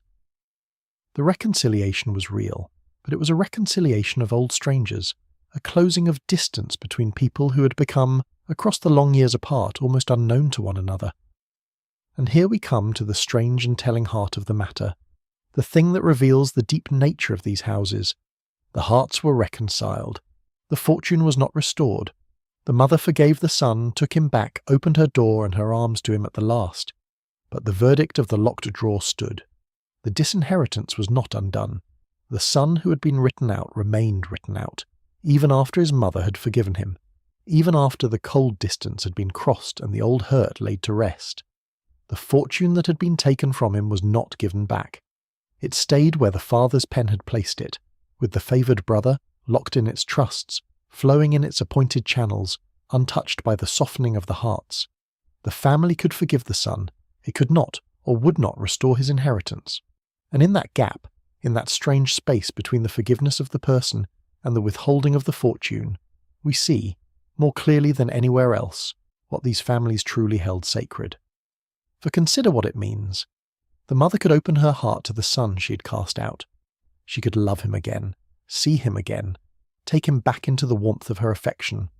The personal wound, the human hurt, the broken bond between mother and child, all of that could be mended in the fullness of years, when the hearts had softened and the old pride had worn down. But the fortune was a thing apart. The fortune did not soften. The fortune did not bend. The fortune stood outside the reach of forgiveness, in its cold trusts and its locked provisions, untouched by anything so warm and so human as a mother's love for her child. The family could give the son back its heart. It could not give him back its money. And so we learn that in these houses the money was, in the deepest sense, more sacred than the love, more fixed, more final, more beyond the reach of mercy. Love could be restored. The fortune, once withdrawn, was withdrawn forever. The verdict of the locked drawer outlasted even the hearts that had passed it. There is a great sadness in this, and a great clarity, and the two together make it one of the truest things the whole story has to teach. The disinheritance was never really about the son's worth, or the son's choices, or even the father's anger. Those were the occasions of it, the triggers, the surface causes, but beneath them lay something deeper and colder, the absolute primacy of the fortune over everything else, including love, including family, including the warm and ordinary bonds that hold human beings to one another. The fortune came first. The fortune always came first. And a family organised around that single cold principle could forgive a son anything in the end, except the one thing that had threatened the fortune, and could take the son back into its heart while keeping him, forever, outside its wealth.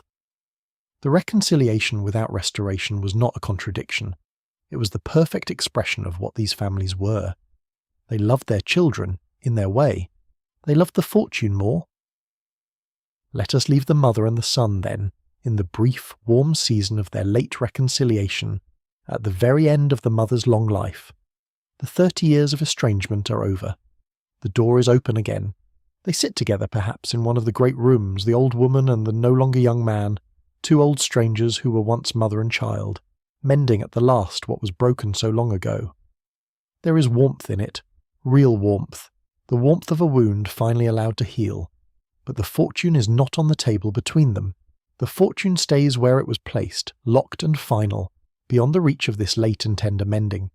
The son will go home, after to his smaller house, still disinherited, still cast out in every way that the cold provisions could enforce, but reconciled now at least with the mother who had helped to cast him out. And that reconciliation, partial and late, and shadowed by all the lost years, was perhaps the most that such a family could give. Not the fortune, never the fortune, but the heart, at the last, when it no longer cost the fortune anything to give it. Let that be enough. It was not everything. It was not nothing. It was what there was. And in the long quiet of the late reconciliation, mother and son took what there was, and were, for a little while before the end, at peace. There is a quiet pattern in these stories that does not reveal itself until you have watched the families across more than one generation, and it is the saddest pattern of all, and the most human. And we come to it now, in the deep middle of the night, when the slow truths are easiest to receive. The pattern is this. The son who was written out so often became, in his turn, the father who wrote out his own son. The wound was not contained within a single life. It passed down.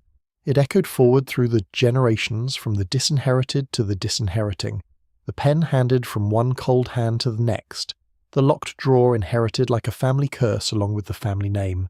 Let us follow the thread gently through one such family, the same family whose disinherited son we have come to know. He had lost his fortune for marrying against his father's wishes, had built his life on the far side of the broken line, had made, as we have seen, a kind of peace with his loss. And he had children of his own, a son among them, a boy raised in the smaller world, in the chosen life, in the warmth of a house his father had made with his own hands. You might think that such a son, the child of a disinherited man, would be free at last of the whole cold apparatus, the wills and the trusts and the locked drawers. You might think that the disinheritance, having fallen once upon the father, would spare the son, that the family, chastened by what it had done, would not do it again. You would be wrong. The pattern was deeper than that. The pattern got into the blood, for the disinherited father, though he had suffered the cold verdict himself, though he knew better than any man alive what it was to be written out by one's own parent, found within himself, when his own son grew up and made his own choices, the very same coldness that had once been turned against him. This is the hard thing, the thing that is so easy to judge and so important to understand without judging. The man who had been disinherited became a man who disinherited. The son who had been cast out became a father who cast out. He had carried the wound all his life, had felt its cold edge, had built his whole peace around the surviving of it. And yet, when the moment came, when his own son revealed a will and a wish of his own, the disinherited father reached, almost without thinking, for the same cold instrument his own father had used against him. He took up the pen. He opened the drawer. He did to his son the very thing that had been done to him. What was the son's offence this time? It was, as always, a small thing, a thing that in any other family would have been a cause for pride. The grandson, the son of the disinherited son, had chosen a kind of work. He had not married the wrong woman, not this time. The trigger had shifted, as it shifted from generation to generation, but the deep cause was the same. He had chosen to become something the family had not planned for him to become. He had gone into the newspapers, into the writing and printing and selling of the daily news, a trade the great families regarded as beneath them, vulgar, common, a descent from the gilded heights into the ink-stained ordinary world. He wished to work, to make his own way, to be a man of the new century rather than a relic of the old gilded one. And for this, for the crime of choosing his own path, of wanting a life of his own making, he was written out, exactly as his father had been written out a generation before, cast from the family fortune for the unforgivable sin of becoming himself. You may find yourself wondering how the disinherited father could do such a thing, knowing as he did from his own life, exactly what it would cost. And that is the deep and painful mystery at the centre of the echo. Perhaps he did not see it. Perhaps the pattern was so deep in him, so thoroughly the air he had breathed since childhood, that he could not see his own son's choice as anything but a threat, could not feel the parallel to his own disinheritance even as he repeated it. Perhaps the wound he had carried all his life had hardened, over the years, into the very coldness that had made it, the way a burned hand grows a callous, the way the wounded so often become the wounders.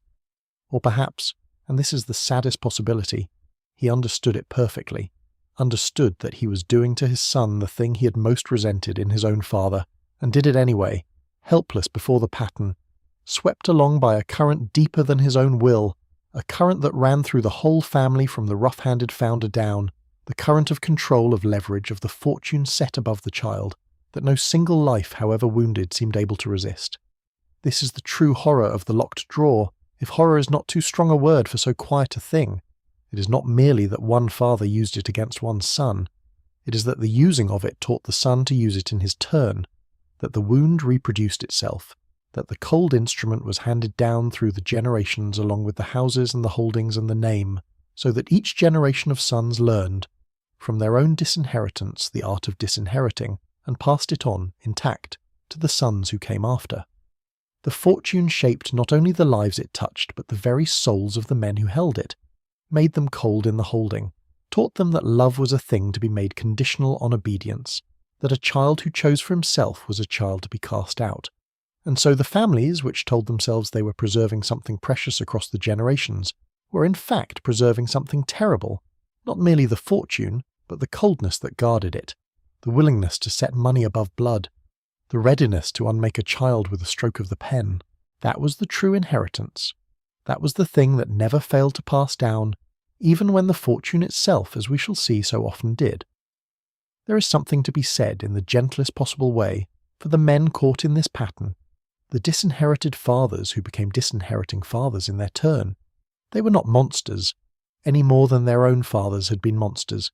They were men shaped by a thing larger than themselves, raised inside a coldness they had not chosen, taught from the cradle that the fortune came first and the child came after. They had suffered under that teaching, had felt its cold edge in their own lives, and still they could not escape it, could not keep from passing it on. That is not wickedness. That is something sadder and more ordinary than wickedness. It is the way the wounded wound, the way the patterns of a family reproduce themselves across the generations, the way the things done to us become, so often, despite our every intention, the things we do. The disinherited father did not set out to repeat his father's coldness. He set out surely to be warmer, to be better, to spare his children what he had suffered. And still, when the moment came, the old pattern rose up in him, and took his hand and moved it toward the pen, and he did the thing he had sworn never to do. And the echo sounded again, down through another generation, cold and clear. And what of the grandson, the third generation, the one written out for the crime of choosing his own work? He went his way, as his father had gone before him, out of the gilded world and into the ordinary one, carrying the hollow name and the cold knowledge of his erasure.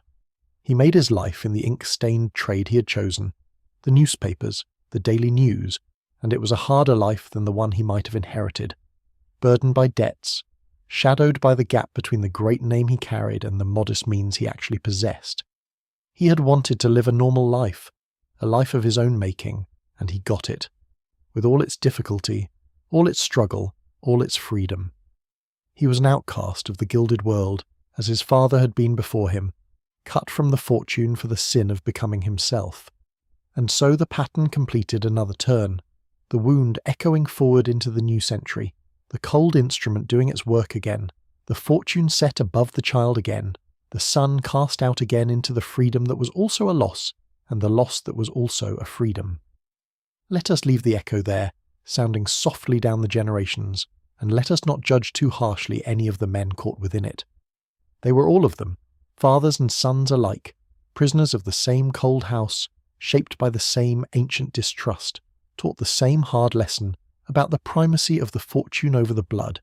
They wounded one another because they had been wounded, cast out their children because they had been cast out, handed down the locked drawer because it had been handed down to them. The pattern was older than any of them and outlasted all of them, running through the family from the founder to the newest son like a cold thread, woven into the very fabric of the name. And only when the fortune itself at last gave way, when the great wealth that had justified all that coldness finally melted and was gone, did the pattern, having nothing left to guard, finally fall silent. But that is the next turning of the night, and the saddest irony of all, and we will come to it slowly in the quiet, when the telling has grown softer still, and the hour is very late. Here is the irony that lies at the very bottom of the whole long story, and it is a quiet irony, not a cruel one, and there is a strange comfort in it once you have turned it over a few times in the dark. The fortunes that the fathers guarded so jealously, the fortunes for whose sake they cast out their own sons, the fortunes they wrapped in trusts and armoured with cold provisions and set above the very blood of their children, those fortunes for the most part did not last. They melted away. They slipped through the careful fingers of the careful families, often within a generation or two, despite every locked drawer and every spendthrift trust, and every cold instrument the lawyers could devise. The fathers had given up their sons to preserve their wealth, and the wealth was not preserved. They had made the cruelest of trades, and the thing they traded for slipped away regardless, leaving them, in the end, with neither the fortune nor the sons. Consider the great houses a generation or two after their height. The founder, the rough-handed man who clawed the fortune out of the raw country, had built something genuinely vast, a wealth that dwarfed the wealth of kings. His son, the careful steward, had guarded it, had wrapped it in the cold provisions, had cast out the heirs who threatened it, and elevated the ones who would keep it safe. And then the grandsons came, and the great-grandsons, raised in the gilded cage, fitted by their narrow educations for everything except the keeping of a fortune, and the fortune began, quietly, to slip. It was spent. It was divided and divided again among the children of each generation, until the great mountain of wealth became a range of smaller hills, and then a scattering of modest mounds. It was lost in foolish ventures by heirs who had never learned the value of $1 because they had never once had to earn one.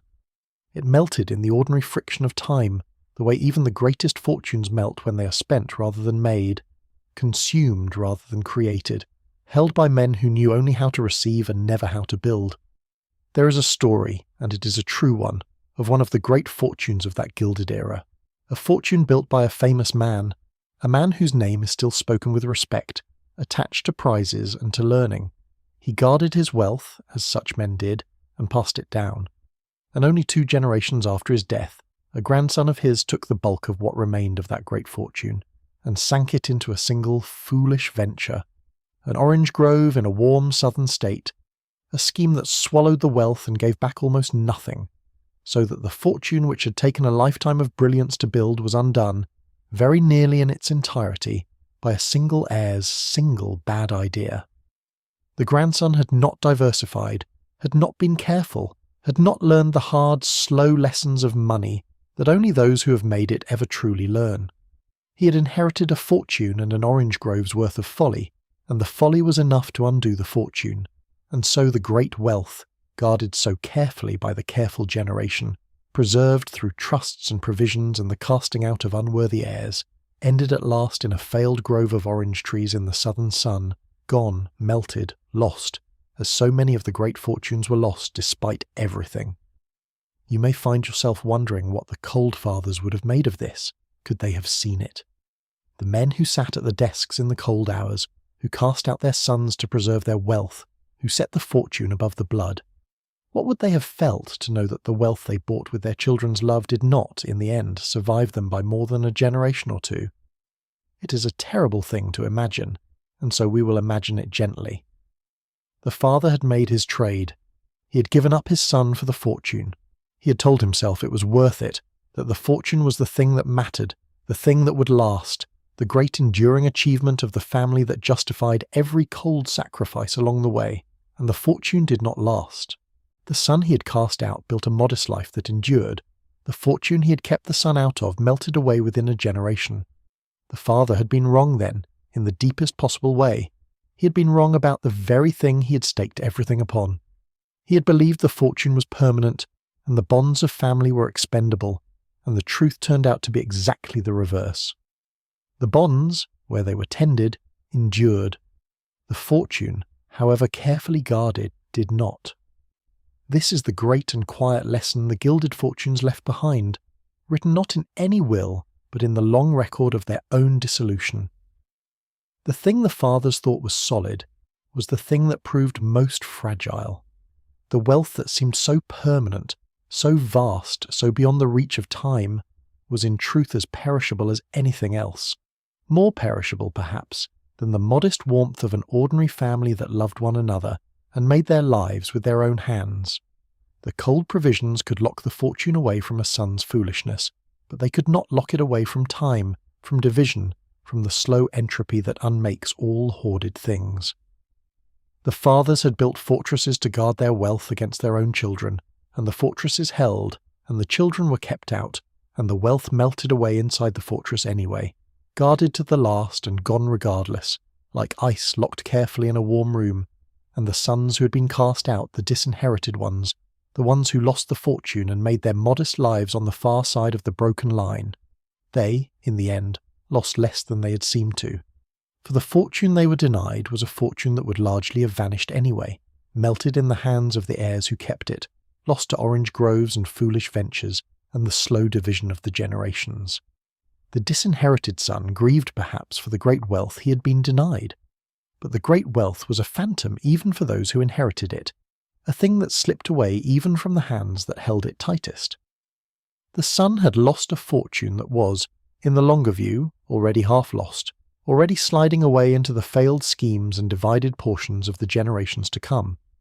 What he kept instead, the modest house made warm with his own hands, the marriage chosen against the whole weight of the family, the self he became in the losing of the fortune, that endured.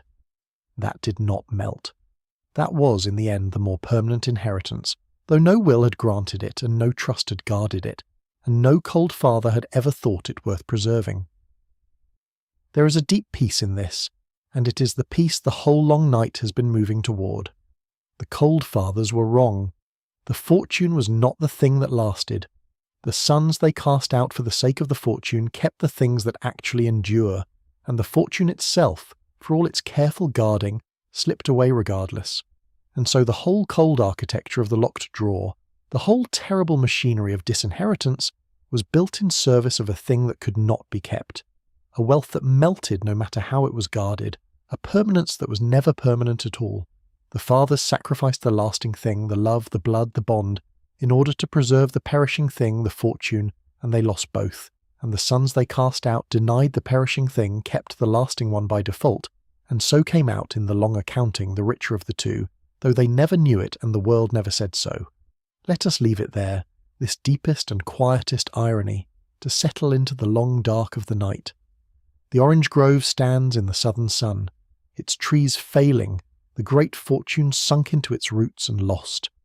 The gilded houses stand emptier each year, their fortunes melting, their cold provisions guarding less and less, and the disinherited sons sleep in their modest houses, denied the wealth that was already vanishing, keeping instead the warmth that does not vanish, the love that does not melt, the lives they made with their own hands and held, against all the cold provisions of all the locked drawers, entirely and permanently their own. The fortune could not hold itself, but the small warm things, the things no will could grant and no trust could guard, those held, those always held, and in the holding of them the cast-out sons were given, without ever being told, the only inheritance that was ever truly worth the keeping. The night is very late now, and the telling slows as it should, as all good tellings slow toward their end, and we turn in these last quiet hours to the gentlest question of all. What did the disinherited sons carry with them, out of the cold houses and into their modest lives? What did they know, these cast-out men, that the favoured brothers never learned? And what did they pass on in the end to the children who came after them, in the warm small houses on the far side of the broken line? They carried, first of all, a knowledge of the world's true shape, and it was a hard knowledge, bought at a hard price, but it was real, and the favoured brothers never had it. The disinherited son had felt the floor give way beneath him. He had learned, as the favoured never learned, that the solid world of the great house was not solid at all, that the certainty he had slept upon as a boy was a thing that could be taken away with a stroke of a pen, that nothing given can be wholly relied upon while another hand holds the power to ungive it. This is a bitter knowledge, but it is a true one, and there is a kind of strength in it that the untested never possess. The favoured brother went through his whole gilded life believing in the permanence of his world, and so he was soft in a way the disinherited brother could never again be soft. The cast-out son had been broken once, early, and had survived the breaking, and a man who has survived his own breaking carries within him, ever after, a quiet hardness at the core, a knowledge that he can lose everything and still go on, which is perhaps the most useful knowledge a person can have and the most expensive to acquire. They carried too a particular tenderness, which is the strange companion of that hardness, and which the favoured brothers so often lacked. For the disinherited son, having been cast out himself, knew from the inside what it was to be unloved, or loved less than money, or weighed against a fortune and found wanting. And this knowledge, painful as it was, made many of these sons gentler with the people in their own small lives, more careful of the bonds they had, more aware of how easily a bond can be broken and how precious it is while it holds. The cast-out son who did not pass on the coldness, who broke the echo rather than repeating it, was often the most tender of fathers, the most devoted of husbands, the most loyal of friends, precisely because he knew, as the favoured never knew, what the loss of love actually cost. His own wound taught him the worth of the unwounded bond. And so some of these sons, not all but some, took the cruelty that had been done to them and transformed it, made of it not a coldness to pass down but a warmth, a determination that the people they loved would never feel from them what they had felt from their own fathers. That transformation, where it happened, was the finest thing in the whole long story, the one true redemption available in a tale otherwise so short on redemption, the wounded man who chose, against the deep pull of the pattern, to be a source of warmth rather than of cold. You may find yourself wondering how a man finds the strength to break the echo, when the pattern runs so deep and the pull of it is so strong. It is a fair question, and the honest answer is that we do not entirely know, that it is one of the quiet mysteries of the human heart why some wounded men wound in their turn and others, wounded just as deeply, become healers instead. Perhaps it was the marriage, the warmth of a chosen love that showed the cast-out son another way of being. Perhaps it was the very smallness of the new life, which threw the human bonds into sharper relief, made them more visible, more obviously the thing that mattered, where in the great house they had been lost among the marble and the servants and the cold provisions. Perhaps it was simply a choice, made and remade across a lifetime, the daily choosing of warmth over cold, of the open hand over the locked drawer. However it came, where it was the thing that mattered most, the difference between a wound that ends and a wound that echoes on, and the sons who managed it, who took the cold inheritance and refused to pass it down, gave their children a gift far greater than any fortune, a father who had been cast out and had chosen, in response, not to cast out, but to hold on. And what did they pass on, these sons who broke the echo? Not money. They had little enough of that.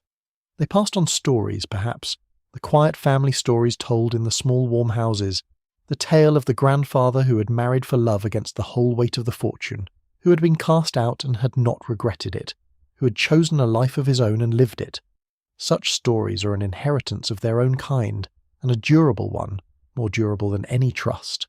A child who grows up hearing that his grandfather chose love over a fortune, and did not regret it, learns something about what matters that no amount of inherited wealth could teach.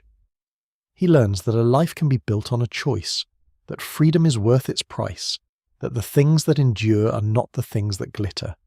He carries that knowledge forward, into his own life, and passes it on in his turn, and so the disinherited son's true inheritance, the knowledge bought with his own loss, flows down through the generations the way the fortune was meant to flow, but warmer and freer and more lasting. A river that finds its own course rather than running forever between cold stone banks. They passed on, too, a certain freedom from the tyranny of the name. The favoured brothers and their children remained bound to the great name and all its expectations, prisoners of a glittering reputation they had to spend their lives maintaining.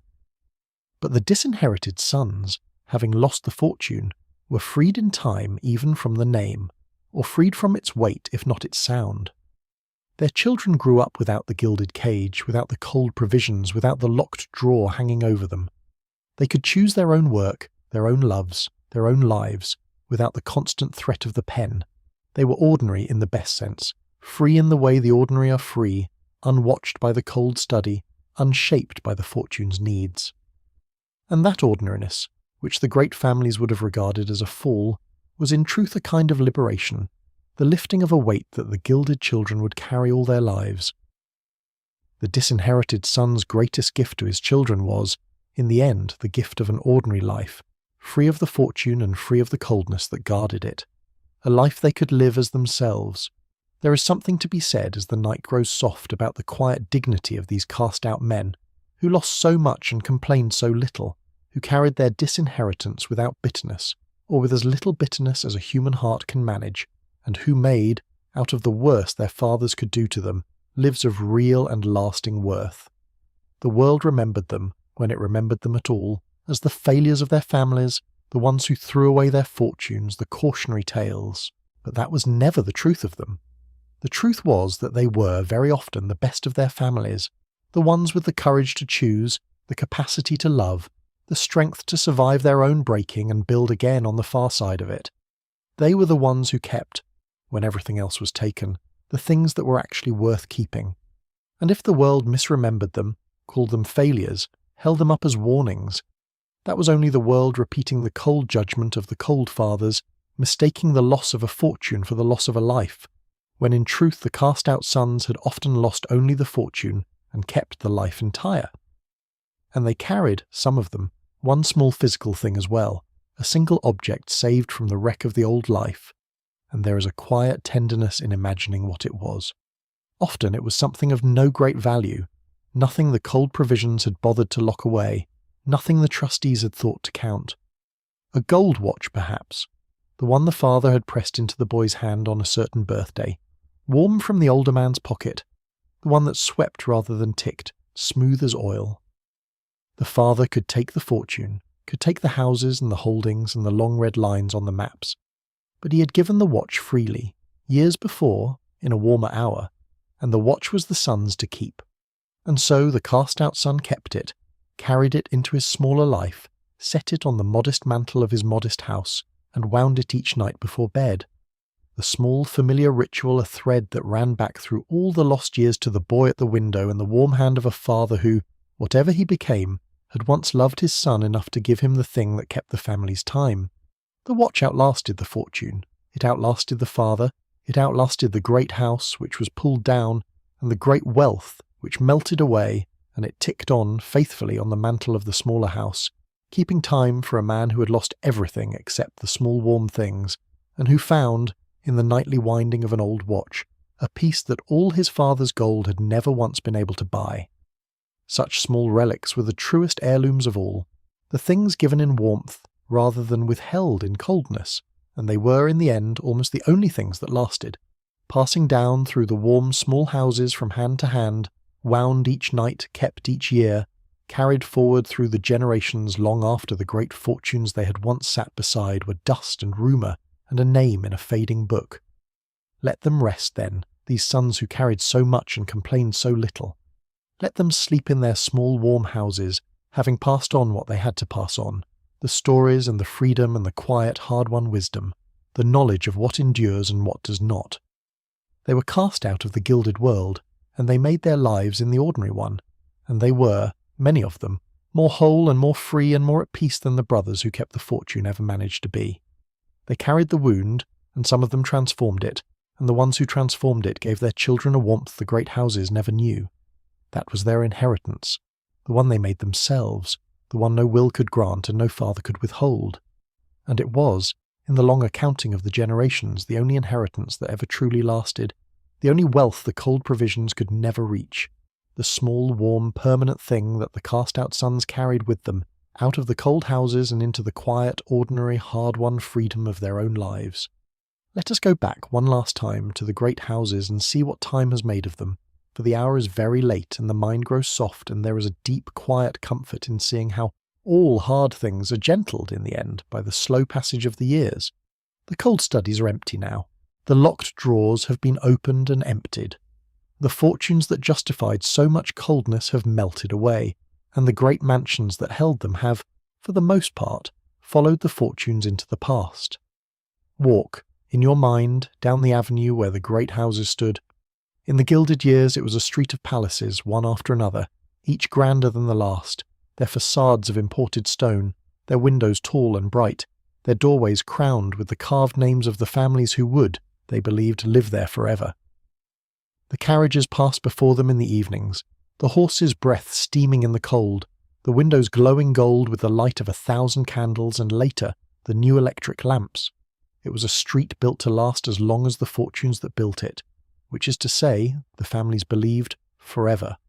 And now walk down that same avenue as it became, only a generation or two later. The palaces are gone. Most of them were pulled down, their stone carted away, their carved names broken up for rubble, the great rooms where the wills were read, and the fortunes disposed reduced to dust and air, and the memory of a few old photographs. In their places rose other things, taller things, the buildings of a new century that had no use for palaces, that wanted offices and apartments, and the brisk vertical efficiency of the modern age. The gilded street became an ordinary street. The palaces became foundations beneath newer buildings, and the families whose names had been carved above the doorways scattered, diminished, faded into the ordinary world until in many cases nothing remained of all their grandeur but a name in a history book and a fortune long since melted away. A few of the great houses survived here and there, spared the wrecking ball by some accident of fortune or some turn of public sentiment. But they did not survive as homes. They became museums, most of them, or libraries, or the headquarters of institutions, their private rooms thrown open to the public, their cold studies roped off and labelled, their locked drawers emptied and their secrets, such as remained, displayed in glass cases for the curious to peer at. The room where a father once sat in the cold hour before dawn, disposing of his children's futures with a stroke of a pen, became a room where strangers wandered through on a wet afternoon, reading the little cards on the walls, admiring the woodwork, never knowing what had been decided there, what cold verdicts had been passed, what suns had been written out in the pool of yellow lamplight that no longer fell across the long empty desk. The great houses survived, where they survived, only by ceasing to be what they were, only by giving up their privacy and their secrets and their cold dynastic purpose, and becoming instead mere objects of public curiosity, beautiful shells emptied of the lives that once filled them. There is something to be said about what time does to the things we build to defy it. The fathers built their houses and their fortunes to last forever, to outlive them, to carry their names down through the unending generations. And time took the houses and the fortunes both, pulled down the palaces, melted the wealth, scattered the families, until the great dynasties that were meant to endure forever proved no more lasting than anything else, less lasting perhaps than the modest warm houses of the sons they cast out. Time is the great disinheritor in the end. It writes us all out of the will eventually, takes back everything it lends, levels the palace and the cottage alike. And there is, strangely, a deep comfort in this, in the late hours, when the mind is soft and ready for sleep. For if time takes everything, then it takes the coldness too, the cruelty, the cold provisions, and the locked drawers and the verdicts passed in the dark studies. All of it is gone now, all of it levelled, all of it gentled into the long quiet of the past. The cold fathers are dust, the cast-out sons are dust. The favoured brothers, with all their guarded fortunes, are dust as well, and the fortunes themselves are dust, melted and scattered and gone. And the avenue where the palaces stood is just an ordinary street now, where ordinary people pass, knowing nothing of the cold dramas that once played out behind the vanished gilded facades.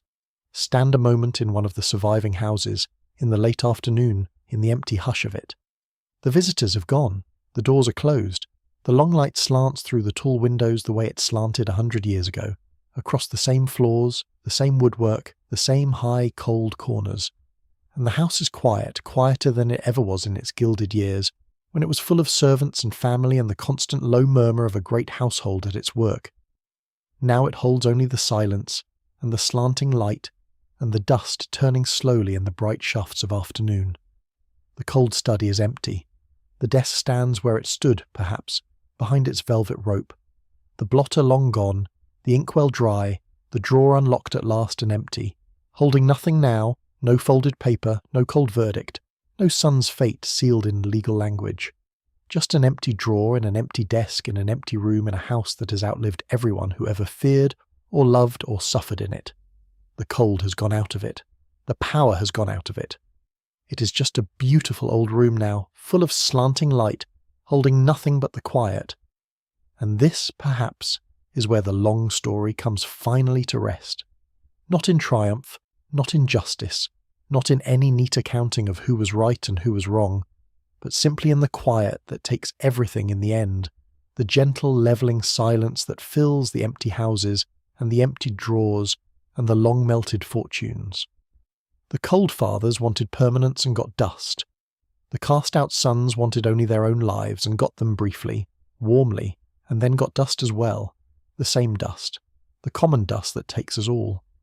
The great drama of the inheritance, which seemed so vast and so urgent to those who lived it, which broke families and cast out sons and consumed whole lives in its cold service, turns out, from the far side of a century, to have been a small thing after all, a brief flurry of cold purpose in the long indifferent quiet, signifying in the end very little, leaving behind only a few empty houses and a few faded names, and the slanting afternoon light falling, as it always falls, across the dust of the rich and the poor, the favoured and the cast out, the cold fathers and the warm sons, all of them gone now, all of them quiet, all of them at last beyond the reach of any will or any draw or any verdict, resting in the same soft dark toward which we ourselves are drifting now gently, as the late light fades and the old house settles into its long and dreamless quiet. The drawer is open. It holds nothing. There is nothing left to fear in it. The cold paper is gone, the cold verdict undone by time, the cold father dust these 100 years. And the house, emptied of its coldness, holds only the quiet now, the soft and even quiet of a place where nothing more will ever be decided, where the long, hard business of the fortune is finished forever, where there is nothing left to do but rest. Let it rest. Let the light fade across the empty desk. Let the dust turn slowly in the last of the afternoon. The story is nearly told, and the house is quiet, and the cold is gone, and there is nothing left in the open drawer but the soft and gentle dark. In these last soft hours, when the mind has loosened and the body has grown heavy and sleep is very near, let us turn the whole long story over one final time, gently, and ask the quietest question of all, the question that lies beneath every will and every drawer and every cast-out son. What is it in the end that we truly pass down to those who come after us? The cold fathers believed they were passing down a fortune. That was the whole of their understanding. The thing to be passed down was the wealth, the houses, the holdings, the great mountain of money the founder had built. Everything else, the love, the warmth, the bond between parent and child, was secondary, expendable, a thing to be sacrificed if it ever threatened the one essential thing, the fortune. And so they arranged their whole lives, and the lives of their children, around the careful transmission of this wealth from one generation to the next, building the trusts and writing the wills, and casting out the heirs who could not be trusted to keep the fortune safe. They were, in their way, deeply serious about inheritance. They thought about it constantly. They built their entire existence around it. And they got it almost entirely wrong, because they mistook the perishable thing for the permanent one and spent the permanent thing to buy the perishable. For what actually passes down, across the generations, is rarely the money. The money melts, as we have seen, melts in the hands of heirs who never learn to keep it, sinks into orange groves and foolish ventures, divides and divides until it disappears. The money is the least durable of inheritances, for all that the cold fathers staked everything upon it. What truly passes down is something else, something the cold fathers never thought to guard because they never thought it mattered. The patterns of the heart, the way of being in the world, the warmth or the coldness that a parent shows a child, and that the child in turn carries forward into his own life and his own children. That is the true inheritance, the one that actually flows down through the generations, undimmed and undivided, growing rather than melting as it passes from hand to hand.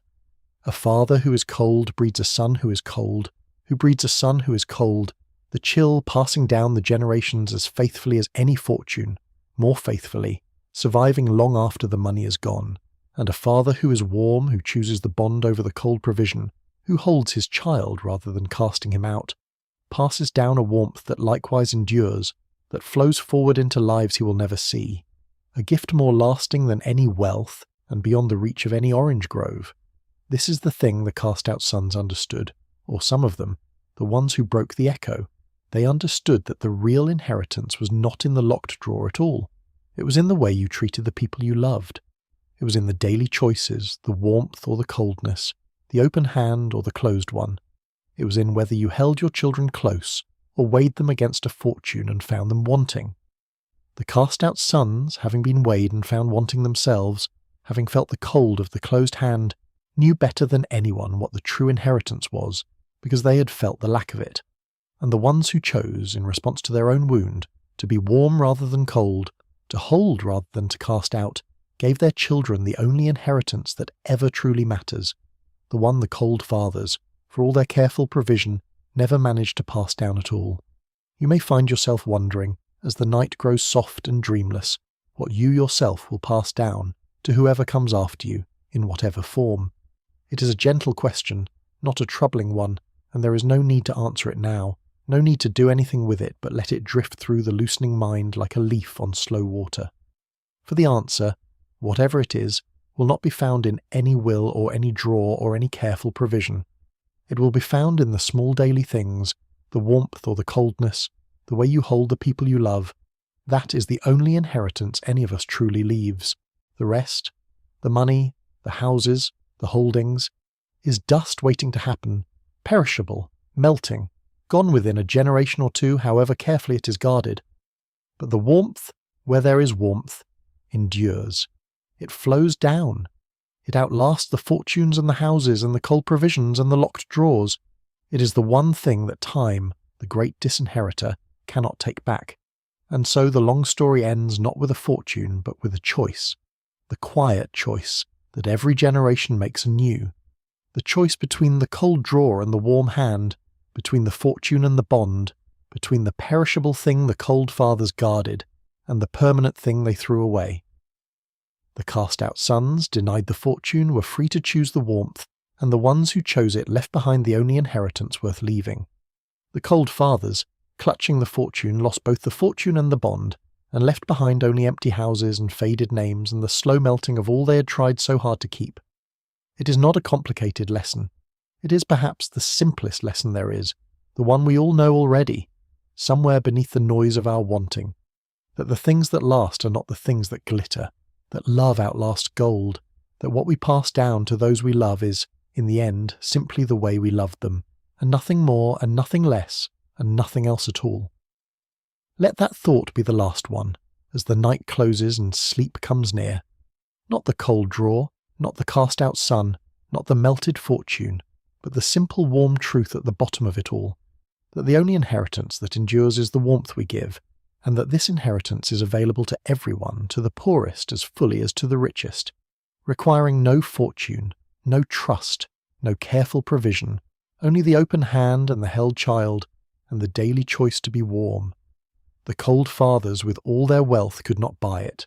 The cast-out sons with all their poverty possessed it freely. It is the one inheritance no will can grant and no drawer can withhold, the one wealth that cannot melt, the one thing we may be certain of passing down if only we choose to, and it asks of us nothing but warmth. Let the night hold that. Let it settle over you, soft as snow, as the story ends and the quiet deepens and sleep, at last, draws near. There is one more thing to sit with, gently, before the house goes finally to sleep, and it is perhaps the quietest cruelty of all, quieter even than the locked drawer, quieter than the reading of the will. It is the silence. For the cold fathers, when they cast out their sons, so often gave no reason. They wrote the disinheritance into the will, named the son and denied him, and offered in explanation nothing at all. The son was left not only without the fortune but without an answer, without a cause he could name, without anything to hold against the great blank fact of his erasure but the silence his father left behind. The lawyers, it is said, advised this silence, and advised it for cold practical reasons. A father who gave a reason for disinheriting his son gave the son something to argue against, some ground on which to challenge the will, some stated cause that might be disproved or disputed in a court of law. But a father who gave no reason gave the son nothing to fight, no handle to grasp, only the bare unexplained fact of his exclusion. And so the careful wills said, where they said anything, only that the disinheritance was deliberate, that the father had the son in mind and meant precisely what he wrote, and that his reasons were his own, known to himself and not to be set down. For reasons known to me, the cold phrase went, or words to that effect. For reasons I need not explain. The son was cut off, and told, in the same breath, that the reason for his cutting off would never be given, that he must carry his exclusion without ever knowing for certain what it was that he had done. There is something to be said about the particular weight of an unexplained loss, and it is heavier, in its way, than a loss explained. For the son who knows why he was cast out has at least a fact to hold, a cause to reckon with, a thing he can accept or resent or make his peace with in time. But the son who is cast out in silence is left with a wound that has no shape, a question that has no answer, an endless turning over of possibilities that never comes to rest. Was it the marriage?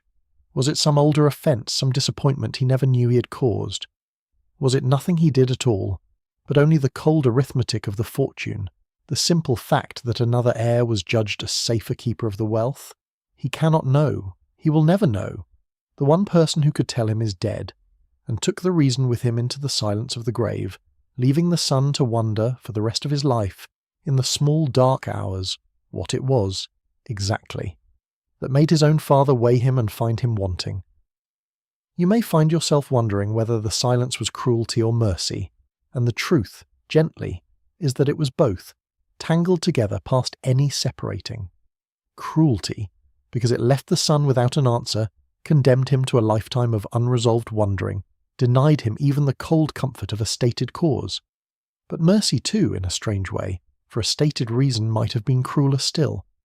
Imagine the father who wrote out in plain words exactly why he was casting off his son, that he found him weak, or foolish, or unworthy, or simply less beloved than another. Such words, set down in a will and read aloud after the father's death, would have been a wound that never healed, a judgment in the father's own hand that the son would carry forever, unanswerable because the father was gone. The silence, at least, left room. It left room for the son to believe, if he chose, that the reason was not so terrible after all, that it was the fortune and not the son that drove the cold decision, that his father had loved him and chosen the wealth anyway, which is a sorrow, but a smaller sorrow than to be told in writing that one was never loved at all. The silence was a kind of cruelty, yes, but it was also perhaps the last small mercy of a man who could not bring himself to say the hardest thing aloud, and so said nothing, and left the saying to the silence, where it could not wound as sharply as words. Some fathers, it is true, did not leave only silence. Some wrote letters to be opened after their deaths in which they tried, at the last, to explain themselves, to give the son the reason the will withheld. These letters are among the most human documents the Cold House has produced, for in them the father, freed at last by his own death from the need to maintain his cold authority, sometimes let slip the warmth he had hidden all his life. He would write in such a letter that he had loved the son, that the disinheritance had pained him, that he had done it for reasons he believed to be right but had never stopped grieving. He would try, in the safety of the grave, to be the warm father he had never managed to be in life. And the son, reading such a letter, would feel the strangest mixture of comfort and grief. Comfort that the love had been real after all. Grief that it had never once been spoken while the father lived, that it took the father's death to release it, that the warmth had been there all along, locked away as carefully as the fortune, given only when it was too late to give anything else. The letter was an inheritance of a kind, a last word, a reaching across the grave. But it was a poor substitute for the warmth withheld in life, and the son who received one would have traded it gladly for a single warm word spoken while his father still lived. But most fathers left no letter. Most left only the silence, the cold unexplained fact of the disinheritance, the question that would never be answered. And the sons learned in time to live alongside that silence, to let the unanswerable question grow quiet without ever growing answered, to carry the shapeless wound the way one carries any old grief, folded away, hardly felt, until some quiet hour brought it suddenly back. They never knew why. That was the final cruelty and the final mercy together. They never knew, and not knowing, they were free, in a sense, to make of the silence what they could, to fill it with whatever understanding let them rest, to forgive a father whose reasons they would never learn, or to resent him, or simply to set the whole cold question down at last and turn toward the warm small lives they had made, leaving the silence behind them, unanswered, in the cold, empty study where the father had left it. Let the silence rest then, with everything else, as the house goes finally to sleep. The reason was never given, the question was never answered, and it does not matter now after all this time whether it was cruelty or mercy, whether the father loved the son or did not, whether the disinheritance was just or unjust. All of it has gone into the silence now, the great final silence that takes every question and every answer alike, that holds the cold father and the cast-out son in the same deep quiet, beyond all reasons, beyond all explanations, beyond the reach of any why. The silence is complete now. It asks nothing, and answers nothing, and holds everything gently, in the soft dark, where the long story comes at last to rest. And now there is almost nothing left to tell, and that is as it should be, for the night has grown very deep, and the time for telling is nearly over, and what remains is only to let the house grow quiet, and the mind grow still, and the long story settle into the soft dark from which all stories come, and to which they all return. Let us go back one final time into the great house, not as it became in its emptiness, not as a museum or a ruin, but as it was long ago on a winter night, with the family asleep within it, and the snow falling soft and endless on the street outside. Let us walk through it slowly, room by room, in the dark, the way you might walk through a house you loved as a child, knowing every turning, every step, every familiar shape in the shadow. The great entrance hall with its marble stair curving up into the dark, the long gallery where the ancestors sleep in their gilt frames, their stern faces softened now, in the dark, to mere shapes, mere shadows, harmless and quiet. The library with its smell of leather and old paper, the books sleeping on their shelves, the fire burned down to a few red embers that pulse softly in the grate. The conservatory where the green things grow under glass, breathing slowly in the warm damp dark, indifferent to the winter pressing against the cold panes. Room after room, all of them quiet, all of them holding the soft even breath of a great house asleep. And up the stairs, in the dark past the sleeping ancestors, to the room with the southern light, where the heir sleeps as he slept when he was a boy, his hand open on the pillow, his face untroubled, dreaming of nothing in particular. Whatever is coming for him, whatever the cold drawer holds, whatever verdict waits to be read in some far-off room on some far-off day, none of it has happened yet. None of it can touch him here, in the warm dark, in the deep untroubled sleep of one who does not yet know what the future holds and is, for now, in this moment, entirely at peace. Let him sleep. Let the future keep its distance. There is nothing to be done tonight, nothing to be feared, nothing to be decided. There is only the warm dark and the soft snow and the slow even breath of the sleeping house. And down the hall, in the cold study, the lamp has burned out at last, and the desk stands in the dark and the drawer is locked, and the folded paper sleeps within it. But even the paper is quiet now, even the cold verdict rests. Nothing will be written tonight. The pen lies still on the blotter. The father, wherever he is, sleeps too, and his cold purpose sleeps with him, and the whole hard business of the fortune is suspended for these few dark hours in the deep neutral quiet of the night, when even the coldest house grows warm with sleep, and even the hardest hearts lie still, and the snow falls equally on the just and the unjust, the favoured and the cast out, the cold father and the warm son covering all of them, all of it, the whole hard glittering world, in a soft white silence that asks nothing and forgives everything, and holds the sleeping house as gently as a hand holds a small warm stone. There is something to be said, in the very last of the telling, about the kindness of the night, which takes all the hard things of the day and softens them, suspends them, lets them rest.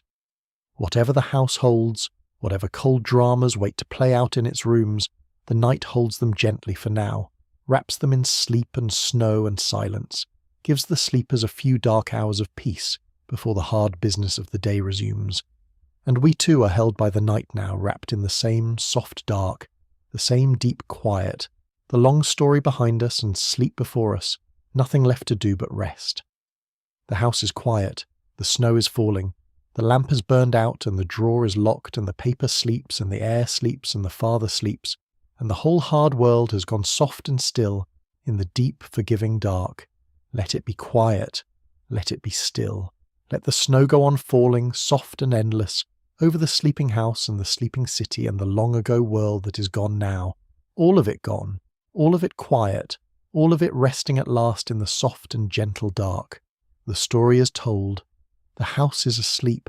There is nothing more to fear and nothing more to decide, and nothing more to do but drift gently on the slow, soft current of the night, down into the warm, dark water of sleep, where the fortunes do not reach, and the cold drawers do not open, and the only inheritance is rest, the deep and dreamless rest that takes us all, the poorest and the richest alike, and holds us equally, gently, in the soft white silence of the falling snow. It is early on a winter morning in a great house, and almost no one is awake. The fires have burned low. The snow has fallen in the night, and the street outside is hushed beneath it. In the study on the second floor the lamp has gone out at last, and the desk stands quiet in the grey first light, the blotter soft at its edges, the inkwell closed, the drawer locked, the folded paper sleeping within it, holding its secrets a little longer. The house breathes slowly. Somewhere a clock ticks, soft and unhurried, and upstairs, in the room with the southern light, the sleeper rests on, untroubled, his hand open on the pillow, the long story of the fortune and the drawer and the cast-out suns drifting away from him now like the last of a dream, leaving only the quiet, only the snow, only the soft grey light growing slowly at the window. Let him sleep. Let the house sleep. Let the snow go on falling, soft and endless and kind, over all of it, over everything, as the story ends and the quiet deepens and the long night comes, at last gently to its rest. Thank you so much for watching. If you'd like to see more videos like this, please consider leaving a like and subscribing to the channel. It really helps us keep making more content. See you in the next one. If you had been one of those sons standing at that quiet crossroads, do you think you would have chosen the fortune or the life you wanted for yourself? Let me know in the comments. I'd love to hear which path you would have taken.